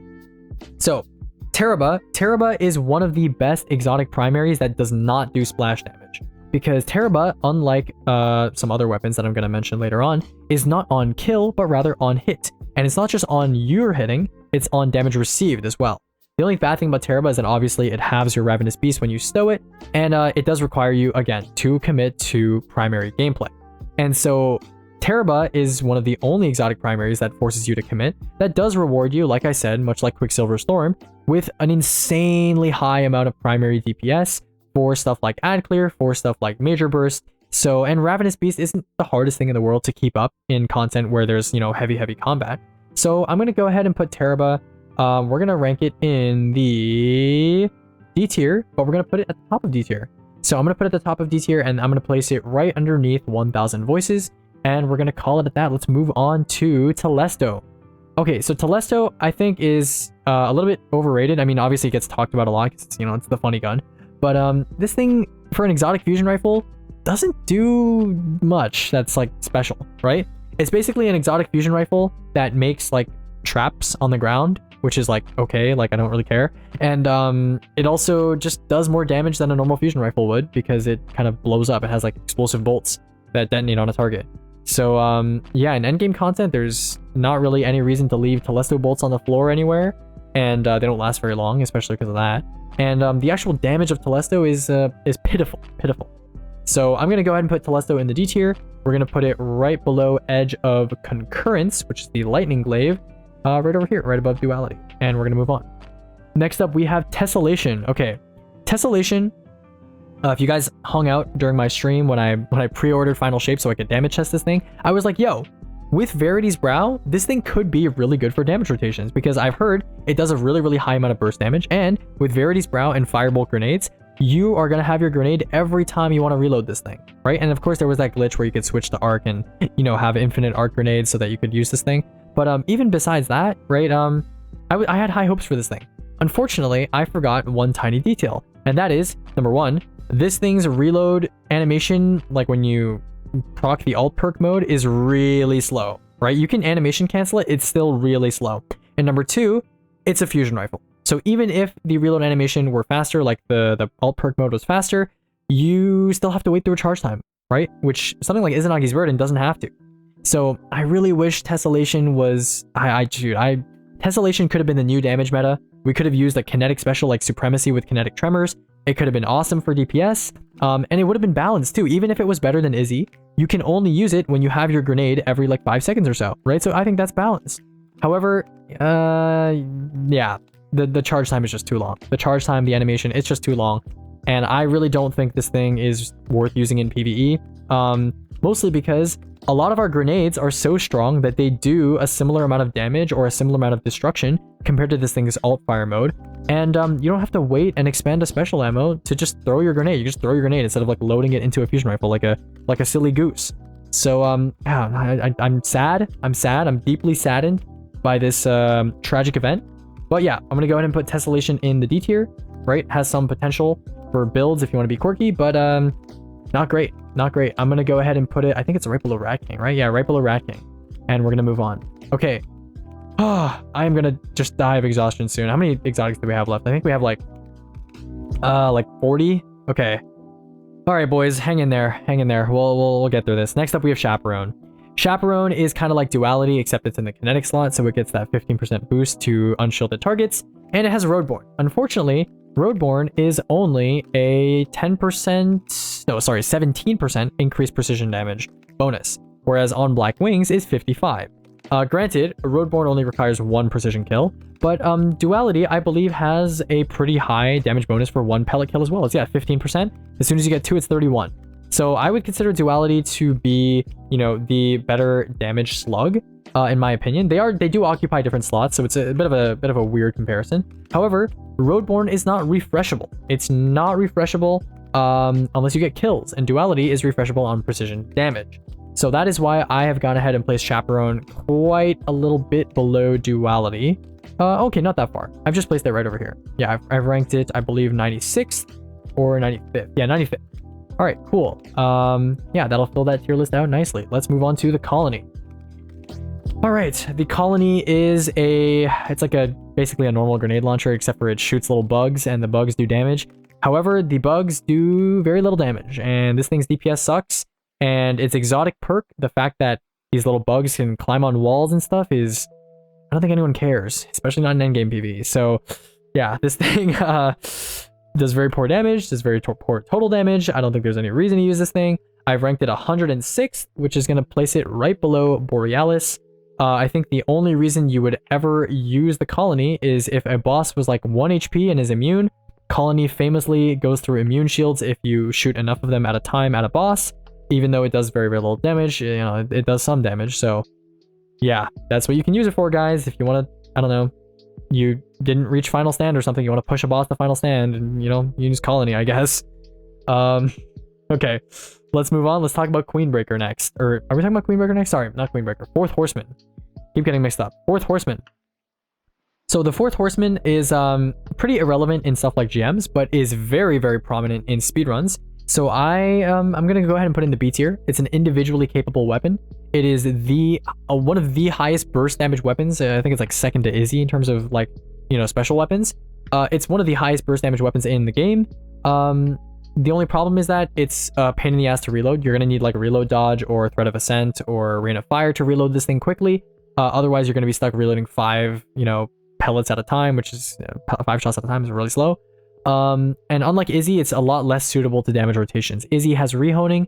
Fourth Horseman has arc holster or something. Yeah, it's not great for damage rotations unless you really, really try to use stuff like Rain of Fire in a smart way to have an intelligent damage rotation. That being said, Fourth Horseman is still very good for bursting down majors and mini bosses, much like Izzy is. It's just an easier option to use because it's a shotgun, and it does more damage than Izzy does in one burst.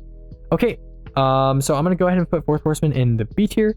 I'm going to go ahead and place it right above Osteostriga, right there. And yeah, I think that's a happy place to put Fourth Horseman. And yeah, let's move on and talk about the Huckleberry next. So I kind of underrated Huckleberry when I was talking about it, mostly because Huckleberry doesn't have any splash damage potential. It's basically a primary that requires you, again, to overcommit to a primary. However, I did kind of miss out on 2 things. Number 1, Ride the Bull does increase this thing's fire rate, which kind of effectively adds up to a higher damage perk than what it gets. And what it gets is Pre-Nerf Rampage. And Pre-Nerf Rampage stacks up to 66% increase on an aggressive frame SMG that has an increased fire rate. So that's pretty good, right? The only problem with Huckleberry is that it, again, doesn't have any splash damage potential, has mediocre range, and requires you to commit to using Huckleberry and just Huckleberry. If you're clearing ads, switching to a rocket will decrease the effectiveness of this thing. Switching to anything else will. You're basically just holding down left click. It's like Sweet Business, but for people who want to do more damage, and it performs better on kills. So that being said, it's not horrible. I'm going to go ahead and put it in the C tier. I'm going to go ahead and put it in the C tier. We're going to place it below, I think, Dead Messenger. Yeah. I think right over here. It's a little bit more useful than the extremely niche debuff extension from Collective Obligation, but I think it is less useful than everything else above it in the C tier. And yeah, I think it's an alternative to a better exotic primary that would be present in the higher tiers. Okay, next up we have Jade Rabbit. Jade Rabbit, it's a PvP scout rifle. It has an exotic perk that does nothing in PvE. So I'm just gonna put it in the D tier. It goes at the bottom of D tier. Sturm at least is a hand cannon, so it does decent damage to majors. Jade Rabbit is a high impact scout, so the worst scout rifle archetype in PvE, and it has an exotic perk that does nothing in PvE. So yeah, D tier. I think Jade Rabbit is the lowest ranked exotic on the list, if I'm not mistaken. Yeah, it's ranked 113th. There are 113 exotics in this game, so it is the worst one. Next up, we have Lament. Now, Lament I think is a tiny bit overrated. A lot of people, especially since it became meta on Crota, have been singing this thing's praises. I was actually a big Lament simp about 2 years ago, 1 year ago, back when it was the premier barrier option before Arbalest existed. I would use this thing in GMs a lot, Master Nightfalls, whatever you name it, I would use Lament. I used Lament on Master Vogue in the first season it came out because, you know, it was a very high damage option and we didn't have Arbalest back then or good barrier options, so I used Lament to kill the wyverns and stuff. But that anecdote aside, Lament is kind of fallen by the wayside. You know, sword meta is not really a thing right now. Lament does like 110k DPS around there. And for reference, Levy does like 147. So Lament is very far behind. The only place it's even close to relevant is on sword bosses. And even for barrier champions, you have to be building into using a sword for Lament to be worth using over something like Arbalest. You have to be using Stronghold Lament. You have to be using, you know, something like that, really, for Lament to be useful in endgame content. And of course, it's been surpassed as a movement option when it comes to PvE by Eager Edge Swords. So this thing doesn't have much going for it. It is easily, you know, the best exotic sword, of course. It deals with the weakness of swords, which is, you know, a boss is stomping you by healing you. And it also does great damage and has anti-barrier. But unfortunately, you know, I hope it gets a catalyst, which makes it do more damage. But besides that, right now, I'm going to go ahead and put Lament in the B tier. It is individually capable. It knows what it's doing. The exotic design is very functional, and I think it's a very well-designed exotic. Unfortunately, that design is just not something that fits into most endgame content in today's sandbox. Okay, next up we have the Last Word. The Last Word is another exotic that is very clearly designed and built around PvE. Now that being said, you might be surprised because I'm going to rank this thing, I believe, at, you know, it's not going to be at the bottom of the list. And the reason for that is, you know, it does have some decent interaction with Lucky Pants because it has a very high fire rate. But besides that, you know, it's got nothing going for it. Like, Fanfire is useless in PvE. It doesn't do anything. And there's like 1,000,001 hand cannons that you should probably be using over the Last Word when it comes to PvE. So I ranked it 100th, the big 3 digits, and that's going to place it right beneath Fighting Lion. All right, next up we have, speaking of bad primaries, we have the Manticore. The Manticore, I tried this thing for the first time yesterday on stream because I was bored and I was like, well, I'm going to make the exotic tier list. I want to see how good this thing is. It sucks. This thing sucks. This thing sucks. First of all, right? The exotic perk allows you to hover basically completely. It's like Heat Rises, except you don't sink at all, right? And it forces you to use it. Anytime you're airborne and you shoot an enemy with this thing, it forces you to use it. You cannot end it, right? And you can't, it like paralyzes you midair, right? And so while I think it does give you some damage resist midair if you have the catalyst, besides that, it leaves you like a big target. You're basically saying, hey, enemies, shoot me while I glide really slowly in the air and can't control where I'm going. Like, it sucks, right? It sucks. And that's the only exotic perk that it has. So it's literally like, you would literally rather use a legendary SMG. A legendary SMG will not force you to be stuck midair and does not have a shitty perk that doesn't do anything. So you can have Frenzy, you can have, I don't know, Shoot to Loot on a legendary SMG. You'd rather use that than whatever this thing. So Manticore is pretty stinky, right? The DR is, you know, like someone in chat's pointing out, it's high, but it sucks. It sucks. Okay, I'd much rather not be stuck in the air for 2 seconds while I shoot enemies like a helicopter. So I'm gonna go ahead and put Manticore right above Sturm, and we're gonna leave it at that. The only good thing about it is that it's an SMG. That's the only good thing about it. Okay, as a stark contrast from the Manticore, we're gonna move way up the list, and we're gonna talk about the Navigator. So the Navigator, I think it recently got a lot of shine because in a lot of low man content, it's used to create free grapple points. And grapple points, as you know, refund your entire grapple if you grapple to them, which means that Titans can have infinite grapple melees as long as they have a Navigator point, which is really, really useful because previously, before Navigator, you know, existed, I guess, you know, that was kind of came out when Stranded, but regardless, you would need someone to make a grapple point for you, or you need to wait out your entire grapple melee, your entire grapple cooldown. So Navigator kind of bypasses that. That's its premier use these days in like solo challenges. So I'm considering that endgame. That's a fair use. But on top of that, Navigator also provides on-hit woven mail to you and your teammates. which is really great. Stuff like Into the Fray benefits very highly from Navigator. And yeah, it's just a solid exotic trace rifle. This thing is like, Bungie finally made a utility exotic trace rifle that really fulfills that role. I feel like, you know, Ruinous Effigy is kind of like that. It's like, oh, you know, I can do this cool thing where I make a ball and the ball like stuns ads that are inside of the ball, and it's like whatever, right? But Navigator actually has like some pretty useful stuff. You can heal your teammates, you can give them Woven Mail, you can give yourself Woven Mail, you can apply Sever, and you can make grapple points, which is like, it's a, you know, all of those things individually would be pretty weak on a weapon, but Navigator combines all of them and turns them into a pretty palatable exotic weapon. So I'm going to go ahead and put this thing in the A tier. It's very versatile. None of its individual uses are particularly standout, but with all of them combined, I think it's like the strand weapon, in my opinion. It's very, very, very solid. I'm going to go ahead and put it right above Izzy as for the time being. Okay, next up we have Prospector. Now, Prospector, a lot of people think this is, you know, kind of a joke, especially players that weren't around when people were using Prospector to do like Riven DPS. This thing actually does decent DPS. It's not horrible, right? When I say decent, I don't mean competitive, but decent DPS.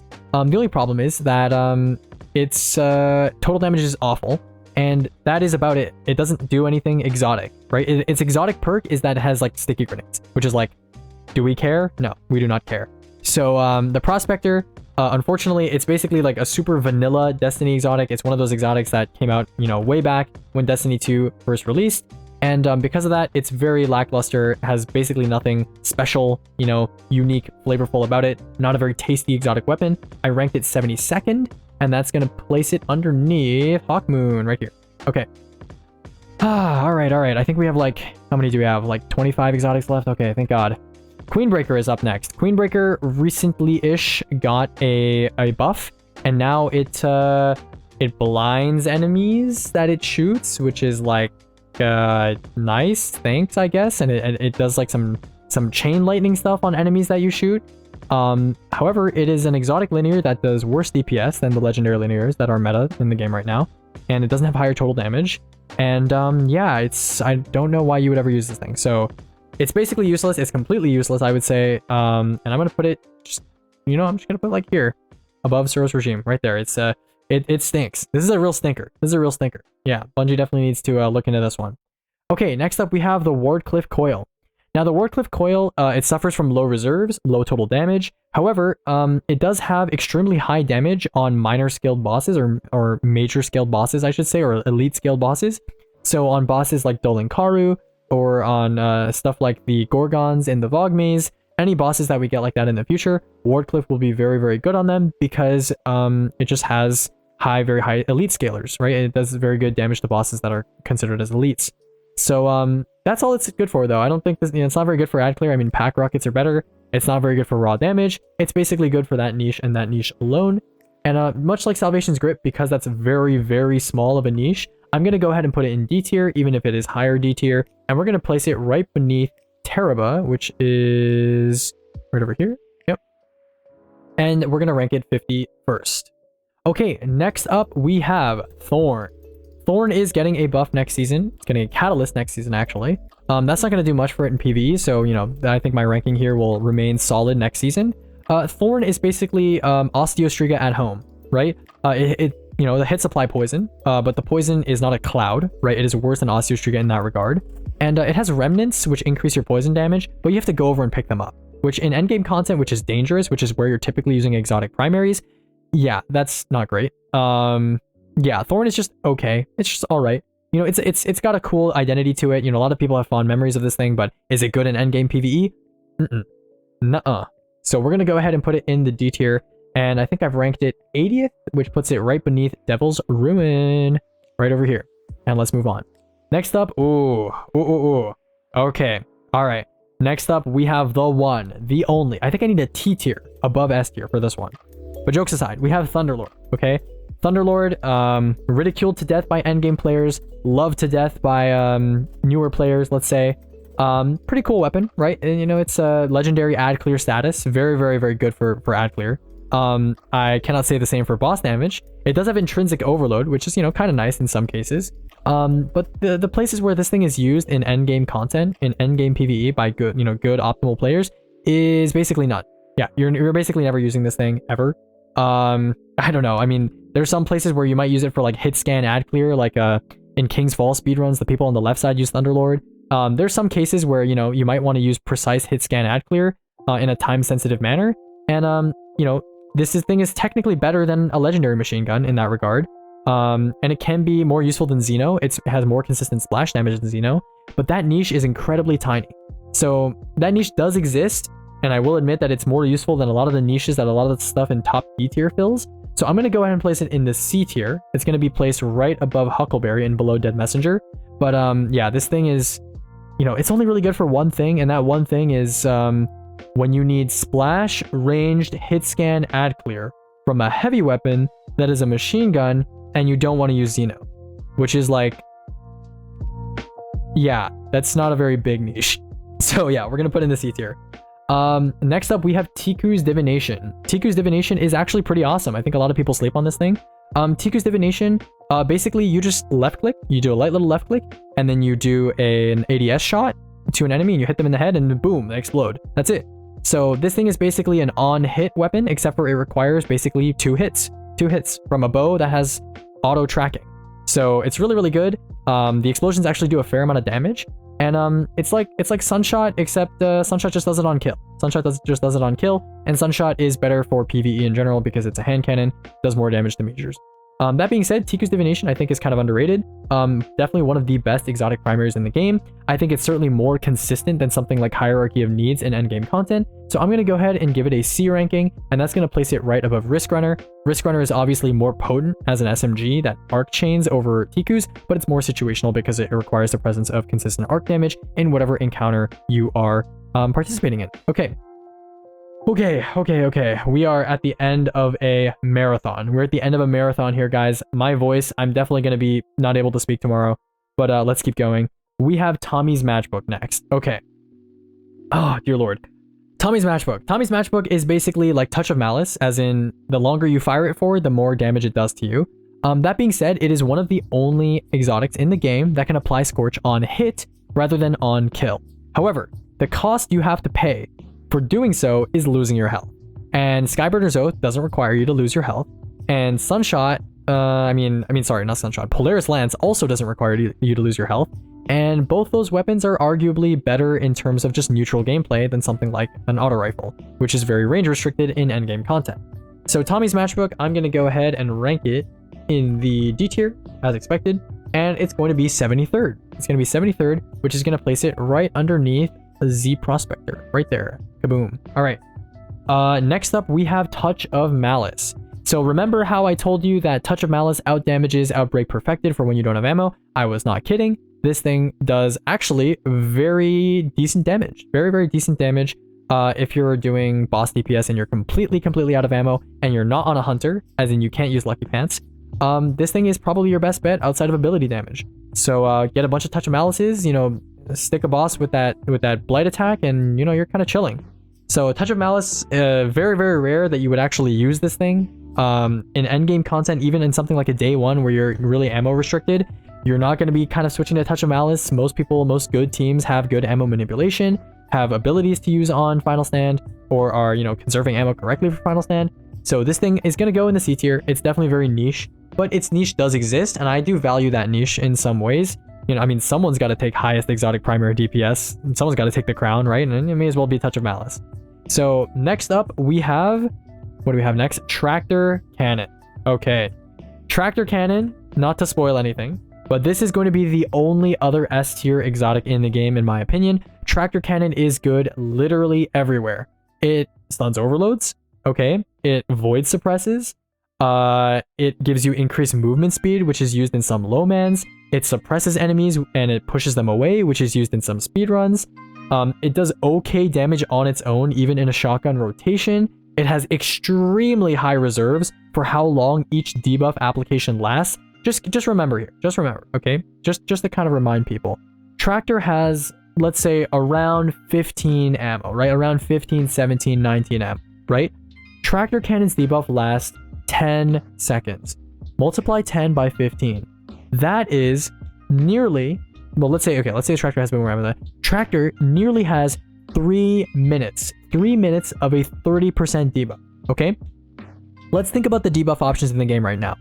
Div. If you have Div and you tap fire it with a macro, it doesn't even last 3 minutes. And that's a 15% debuff, and you can't do damage while you're doing Div. You're shooting a trace rifle. Tether. Tether lasts a maximum, assuming you get a bunch of adds near the tether and you kill the adds to extend the duration, a maximum of 30 seconds. Tractor lasts how long? It lasts 3 full minutes. This thing is absolutely crazy. It is the best debuff option in the game. It debuffs enemies that are immune.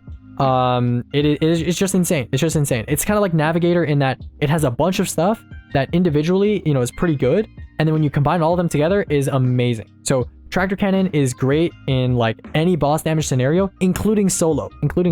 Tractor is so good that a lot of optimal solo damage rotations literally sacrifice another heavy weapon just to have that consistent 30% debuff. So Tractor Cannon is phenomenal. Great on melee builds, great in boss damage, great in literally everything. So I'm gonna give it solid S tier. I don't think I need to glaze Tractor any further, and we're gonna move on and talk about Traveler's Chosen.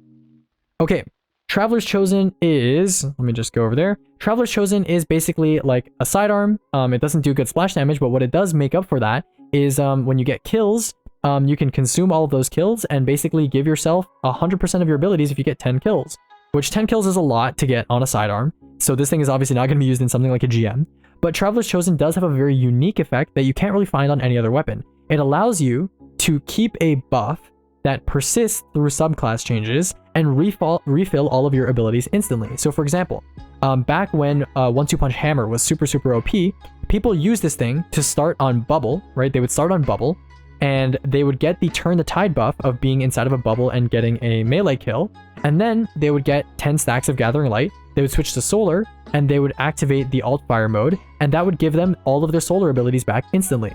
So there is nothing in the game besides a Rally Flag that can give you all 3 of your abilities back instantly just from having stacks that you can carry through a subclass switch. So I think that that is a useful niche in some very rare instances, and I think that is deserving of giving Traveler's Chosen somewhere in the top of D tier. We're gonna put it, I think, right underneath Sleeper. Yeah, right underneath Sleeper. I think that's a fair area.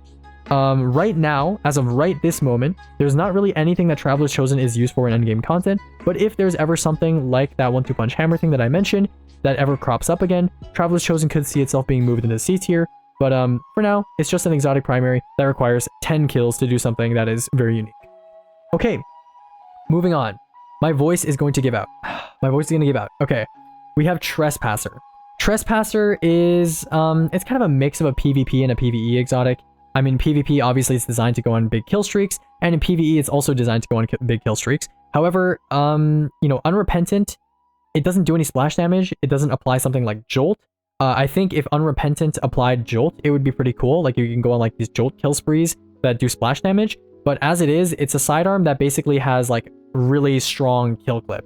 Yeah, it has like, it's like a sidearm with a 3x damage kill clip, which is like fine, I guess, but that's certainly not going to bring it above D tier. I'm going to go ahead and rank Trespasser as 86th, I believe. Yeah, 86th. And that's going to place it right below Symmetry. Symmetry, where's Symmetry? I'm blind. Symmetry right here. Okay, boom.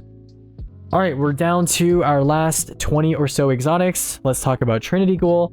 Trinity Ghoul is one of the best exotic primaries in the game. It's used in speedrunning a ton because Trinity Ghoul allows you to, number one, kill enemies by not hitting them directly. You can kind of lazily shoot near the ground. And Trinity also procs Lightning Rod off of any kill with Trinity. So it doesn't have to be a precision kill. You don't have to get precision hits. There's no special requirements. All you have to do to proc Lightning Rod, which is very, very strong, is kill an ad with Trinity. Or with an arc ability too, that works too. So Trinity Ghoul is very, very, very forgiving. Easily the most potent ad clear option in the game if we're talking raw potency and just raw, like, brain dead easy option. If you're playing, like, you know, strike level content, raid level content where you can one-shot enemies with Lightning Rod, this thing is the best ad clear weapon in the game. You can just, yeah, it's so brain dead, you can just aim it at the floor near an ad and it will almost definitely kill it. So Trinity is pretty good. We're going to go ahead and put Trinity Ghoul, I believe I put it in the B tier if I'm not mistaken. Yeah, I put it in the B tier. It's going to go right beneath Osteostriga. And the reason for that is obviously because Osteostruga does a similar job, but Osteostruga scales much better into endgame, or I should say low power content like GMs. You're not going to use Trinity Goal in a GM because your Lightning Rod's probably not going to kill anything besides Thrall, like tier 1 level red bars. Whereas Osteostruga is good on majors, it's good on mini bosses, it's good on red bars, it's good on orange bars, it's good on bosses, it's good on everything, right? So there you go. That's why Trinity Goal is slightly below. Oh, okay. My voice is, ooh, after this one, I'm going to need to refuel with some shawarma. I'm going to need some shawarma batteries after this one. I'm going to order some shawarma after this one, guys. Okay. Truth used to be pretty decent for damage, actually, because it's a rocket with 3 in the mag. So it's like a enhanced, insane ultra clown cartridge, right? Besides that, unfortunately, I mean, it has the most aggressive tracking in the game. If you guys saw clips from like D1 Truth, this thing will literally pull 180s in the air to track an enemy. However, you know, besides that, it's not anything special. This thing doesn't like really do anything special for damage. It doesn't affect other rockets. It's nothing like Galley. And in terms of like just being a good ad clear rocket, Galley has replaced it completely. People used to use Truth in like DSE speedruns to like kill the ads at the start, and now people just use Galley because guess what? Truth doesn't explode into a bunch of, you know, wolf packs. So Truth, I think we're gonna go ahead and put it probably high mid D tier. Yeah, I think it's ranked 71st. I put it right underneath Hawkmoon, which is right over here. Yeah, I'm gonna zoom out a little bit so you guys can see the whole tier list. Yeah, perfect. So yeah, Truth is, you know, it does decent boss damage. It's not horrible, and it does decent ad clear. It's just like, why would you use that over like Galley ever, right? So all right, move on. Let's talk about Two-Tailed Fox. Speaking of exotic rockets that you would probably not use over Galley, we have Two-Tailed Fox. Now, Two-Tailed Fox recently got a major nerf. Bungie thought that Two-Tailed Fox was overperforming ever since they added its catalyst. I disagree. I don't think it was overperforming. When I did damage testing on Two-Tailed Fox, it was not bad. It was actually pretty good. And I don't think it was like I don't think it was like broken or anything. I think it was like a, you know, pretty solid balanced weapon. So pretty unfortunate. I wish Two-Tailed Fox didn't have its fire rate nerf. And unfortunately, the jolt that it applies is just base jolt, right? I mean, they remove combatant scalers from jolt now, and suppression is fine, I guess. I mean, some people have this quirky thing where they use Echo of Domineering to reload it. And like the Scorch is fine, I guess, but there's not really much reason to use this thing over Galley. I think the only place this thing I've ever seen it used for a valid reason is Crew runs Solo Prophecy with this thing, and he uses it on Kel Echo because it has the total damage that he needs while he's throwing Sunbrace grenades, and also scorches enemies. But I think that's literally it. I think that's literally all this thing I've ever seen this thing used for in endgame PvE. So we're gonna go ahead and rank this thing solidly in the, I believe, C tier, right? Yeah, C tier. We're gonna place it right underneath Eyes of Tomorrow. Okay. Yeah. All right. I think that's fair. Let's move to Vergilus Curve, the Vergily Wurgly. Vergilus Curve. I was a Vergilus hater. Okay, this is a season pass exotic. I was kind of a Vergilus hater when this thing first came out. I was like, dude, they made a bow that makes stasis crystals. Oh, that's so silly, man. That's so goofy, so silly. Why would anyone care about that? Now, that being said, this thing can be used to make terrain. It's like Salvation's Grip, except for you can still use a sword in speedrunning, so it's useful in some respects in that way. But also, it's not bad. If Stasis ever becomes very strong, which Bungie did say they're revisiting Stasis, this is easily the strongest Stasis exotic primary. It's better than Wicked Implement, and you know, it's basically Stasis Crystals on demand, except they're big Stasis Crystals, right? We like that. And if you kill a bunch of enemies with this thing, it's like Trinity Goal. It's like Stasis Trinity Goal. You can kill an enemy, and the adds that die to the Stasis Crystal Shatter also count towards making more Stasis Crystals. So it's like Stasis Trinity, except, you know, Trinity obviously arc chains, which is more potent. So I'm not going to give this thing, you know, something like B tier or C tier, I think. And we're going to rank it in the D tier. We're going to rank it right at the top of D tier. I'm going to put it right underneath Wardcliff Coil. If Stasis builds ever become much stronger than they are now, we could see Vergily Wurgly making a return to, not a return, making an appearance in, you know, the GM meta. But for now, yeah, that's it for the Vergily Wurgly. Okay, we're down to like 10 exotics, and then I can go pass out.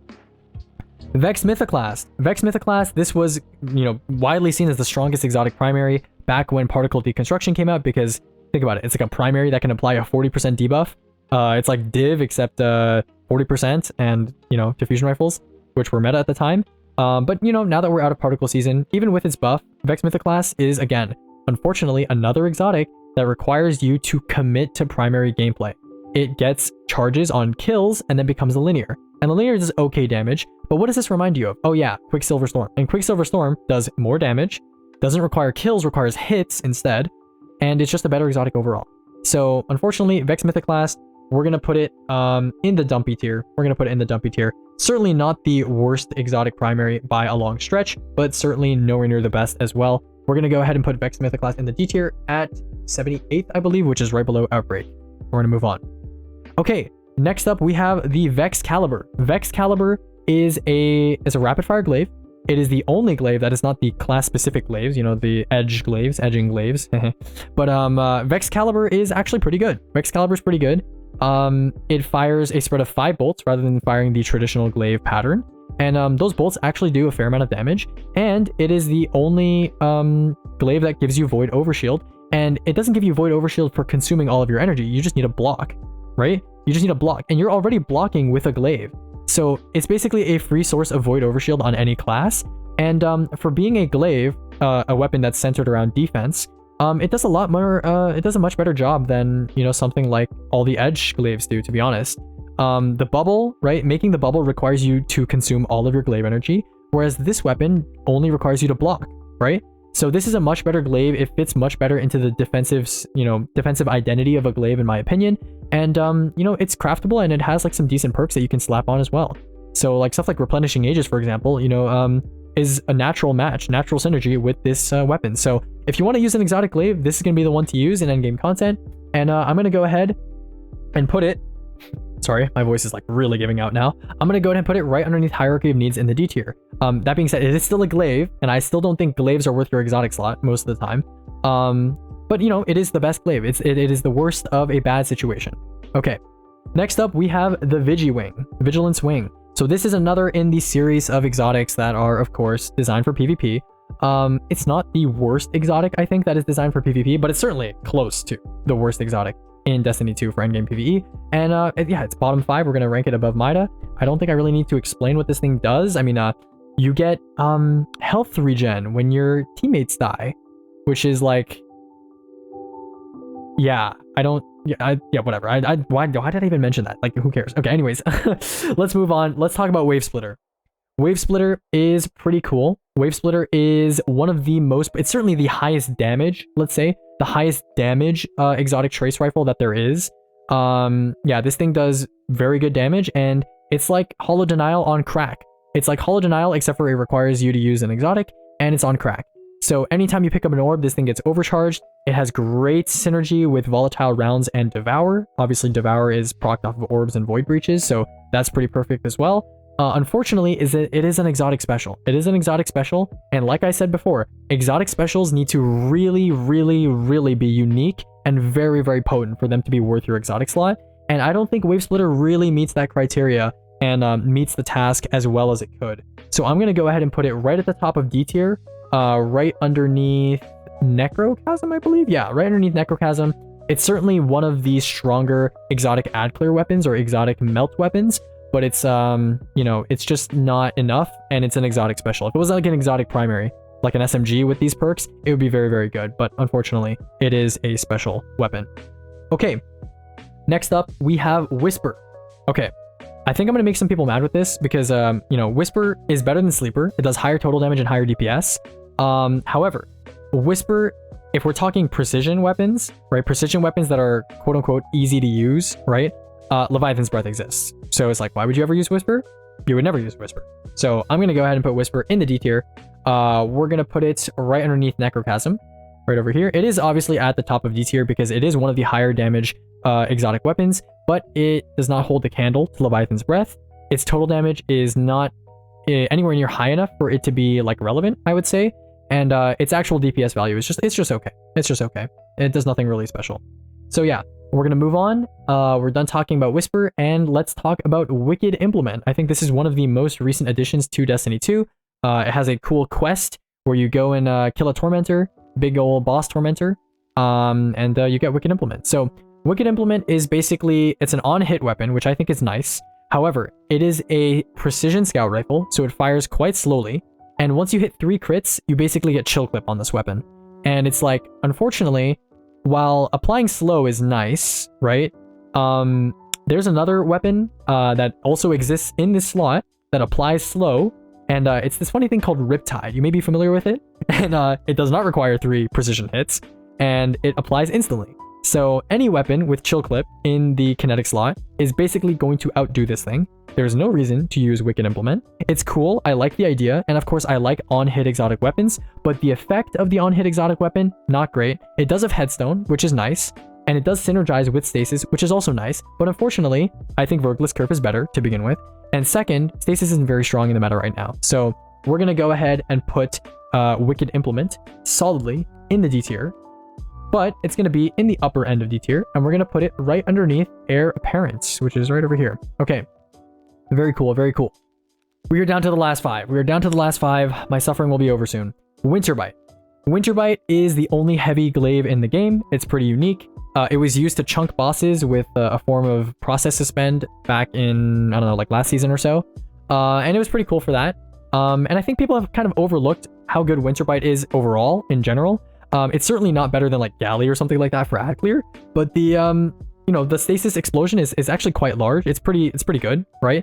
And it does have a perk where if you have at least one ammo loaded in the mag, it does 50% increased melee damage. So, you know, if the Syntheseps rework makes it so that glaive damage isn't as punishing anymore, you could see Winterbite being used for melee DPS on some bosses. Now, that being said, that's a little copium because I don't think that's going to be the case, but you never know. You never know. I might end up having to test Winterbite next season when that Syntheseps change comes through.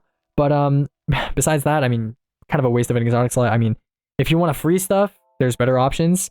And if you want to, you know, make big explosions, there's better options. So I'm going to go ahead and put Winterbite in the D tier. We're going to put it right above Wicked Implement, its fellow stasis friend.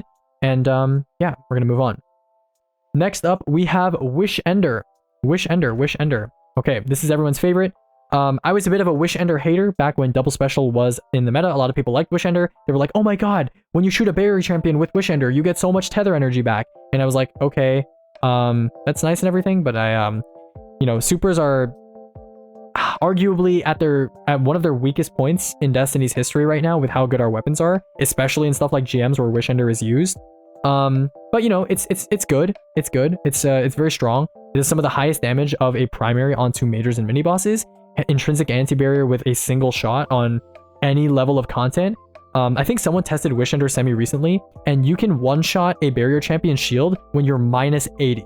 So I don't think Bungie's ever going to make content where you're minus 80. So Wish Ender is basically always guaranteed to one-shot a barrier champion's shield. The only downside is that it's a bow, right? The only downside is that it's a bow and you need to perfect draw it, but besides that, you know, it's pretty good, and I would recommend it in most cases for most players who are looking to do GMs in teams that are not optimal, but that are still looking to do, you know, endgame content. And obviously in solo GMs, this thing is obviously much better than Arbalest. So yeah, that's all I have to say about Wish Ender, and I'm gonna go ahead and rank Wish Ender in the A tier, I believe. Yeah, in the A tier, and it's gonna go right above Sunshot. Okay. Next up, we have Witherhoard. Okay, Witherhoard is another weapon, much like some of the other ones that I've discussed before here, like Anarchy, really fell from grace. Witherhoard kind of fell from the heavens for a number of reasons. I've talked about this when I talk about endgame analysis. I've discussed this before in some of my videos, but to sum it up, Witherhoard has lost a lot of battles on a lot of fronts. First of all, its pool on the ground got nerfed to nearly half the duration, right? It does a similar amount of damage, but to nearly half the duration, right? That's number one. Number two, there is now not plenty, but there are some pretty good exotic and non-exotic weapons in the primary, or not primary, in the kinetic slot that do good ad clear. One of the reasons why Witherhoard was so good back in its heyday was because there was almost nothing else in the kinetic slot that was good for ad clear. Now you have stuff like New Pacific Epitaph. Now you have stuff like Osteostriga. So why would you use Witherhoard? Well, the answer is you wouldn't use Witherhoard because it's not that good anymore. Witherhoard has a 5-second pull on the ground, which lasts, you know, a piss amount of length compared to what it used to last. And I would much rather someone use Osteostriga in something like a GM. Even for boss DPS, Witherhoard is not that great, even in solo content. You know, a lot of people ask me, hey Aegis, you know, what do you think about the Witherhoard fusion, you know, Strand Warlock rotation? And I tell them, if you take the time if you take your time and you put in the effort to learn an Izzy GL rotation, you will do much more damage solo, even when other people are not competing for Witherhoard ticks, compared to using Witherhoard Fusion if you just use IzzyGL or something else, or like double pellet, right? So Witherhoard, it's not good for boss DPS anymore, in my opinion. It's not good for ad clear anymore, and it's not good for like GMs either. And Starfire got nerfed, so there's no reason to have something like Witherhoard for tick damage. So there's like nothing to do. Like, what do you do with Witherhoard? So I mean, I'm not going to put in the D tier, obviously. Witherhoard is good overall, right? It's a solid exotic overall. It has good design, but I have no choice but to put in the B tier. I have no choice but to put in the B tier. I'm going to go ahead and put it underneath Quicksilver Storm and above Parasite, and we'll leave it at that. Okay, finally, we have Worldline Zero, our lovely Blink Zoom sword. Very wonderful, of course. Worldline Zero, I'm losing my sanity. Worldline Zero recently got a buff that allows you to blink twice. Oh, okay, Zero Worldline just showed up in chat. Wonderful. Worldline Zero recently got a buff that allows you to blink twice, provided you are blinking on the ground. And some people were like, hey, Aegis, you should try this. You know, it does good damage. You know, you should try boss DPS. I tried this out. It's not good. It's not good boss DPS. Don't use Worldline Zero for boss DPS.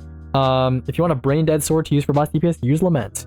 But Worldline Zero, it's cool. It does good burst damage. And when we were doing div speedruns, I enjoyed using it on barrier champions, but I used it as a joke. So yeah, this thing it's nice. I like the weapon. It does very, very high burst damage on like champions and stuff, but it has nothing else going for it. So I'm going to go ahead and put it in the D tier. I've ranked it 74th, which goes right behind Tommy's matchbook, I believe. Yeah, somewhere around here.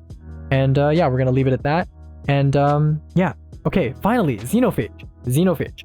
So Xenophage, I feel like a lot of players who are kind of getting into endgame content might not understand why a lot of endgame players value Xenophage a lot. Xenophage is kind of like jack of all trades but master of none. It's hit scan, it does explosive damage, it does good chunk per shot damage, but it doesn't do anything special besides that. It's not like it has incandescent. It's not like it does it doesn't explode into a bunch of wolf packs when you shoot an enemy. So why do endgame players stick by Xenophage and bring them consistently into day ones? The reason is Xenophage is a very consistent weapon for killing any sort of red bar or even any sort of orange bar and contribute to chunk damage on an enemy that needs to be killed in a time-sensitive fashion at a very long distance. Now you might be thinking, well, why would I want to do that? Well, first of all, there are some instances where you might want to do that. You might want to be getting Verity's brow stacks very quickly from a distance. You might want to be breaking oracles. Or even in any day one content, there are some instances where you need to kill an enemy hit scan from a long distance away in a very short amount of time in a time crunch, essentially, and you don't need another heavy weapon. And Xenophage is just basically the very brain dead, hands-off way of doing that. And that's why Xenophage is used in endgame content. It's very bad for boss DPS, I would say that. And I don't think you're ever going to use Xenophage in a GM. I think the last time I saw Xenophage in a GM was like Sneaky Beaver's like Disgrace strat, like way back when, using like, that was with Warmind Cell, so that doesn't really count. But yeah, so I'm going to put Xenophage in the C tier because it's just a versatile, all-around, good hit scan weapon to use. But don't get it twisted. I'm not saying this thing is good for boss damage. I'm not saying that you should use this thing in a GM. It's useful in the scenario that I just mentioned, and that's pretty much it. Okay, I think my vocal cords have been rubbed raw. Like, I think they feel like sandpaper right now, and my voice has turned a lot more grizzly, like grizzled. I'm gonna go and do surgery on my throat by eating shawarma. I really am. I'm starving right now. I hope you guys enjoyed this exotic tier list. To those of you who play endgame content a lot, I'm sure it's not a surprise that 65% of the exotic weapons in the game are in the D tier. Later on, I'm going to segue this video into making a sandbox modification video where I kind of address Bungie directly and say, hey, here's how I think you could bring all of these D tier exotics up to speed so that they're usable in endgame content, whether we're talking PvP exotics, stuff like Diris, stuff like even some of the weapons that are decent like Deathbringer, how you could bring them up into usability. And yeah, I think that would be a really fun video to make. That being said, I hope I never have to do this again. I just went through 113 weapons, described what all of them did, and described how relevant they are for endgame PvE. Yeah, some of you guys are gonna I think this is gonna be probably like my most controversial tier list. Some of you are gonna kill me for some of these, but I think a lot of you will understand because this is, you know, basically strictly based on endgame content. And this has no regard for whether people actually use these weapons or not, how popular these weapons are, or how good they are in strikes, or how good people feel about them, or how they play into, I don't know, quirky builds. So yeah, I hope you guys enjoyed, and I'll see you in the next one, and I'm gonna go eat shawarma. Bye.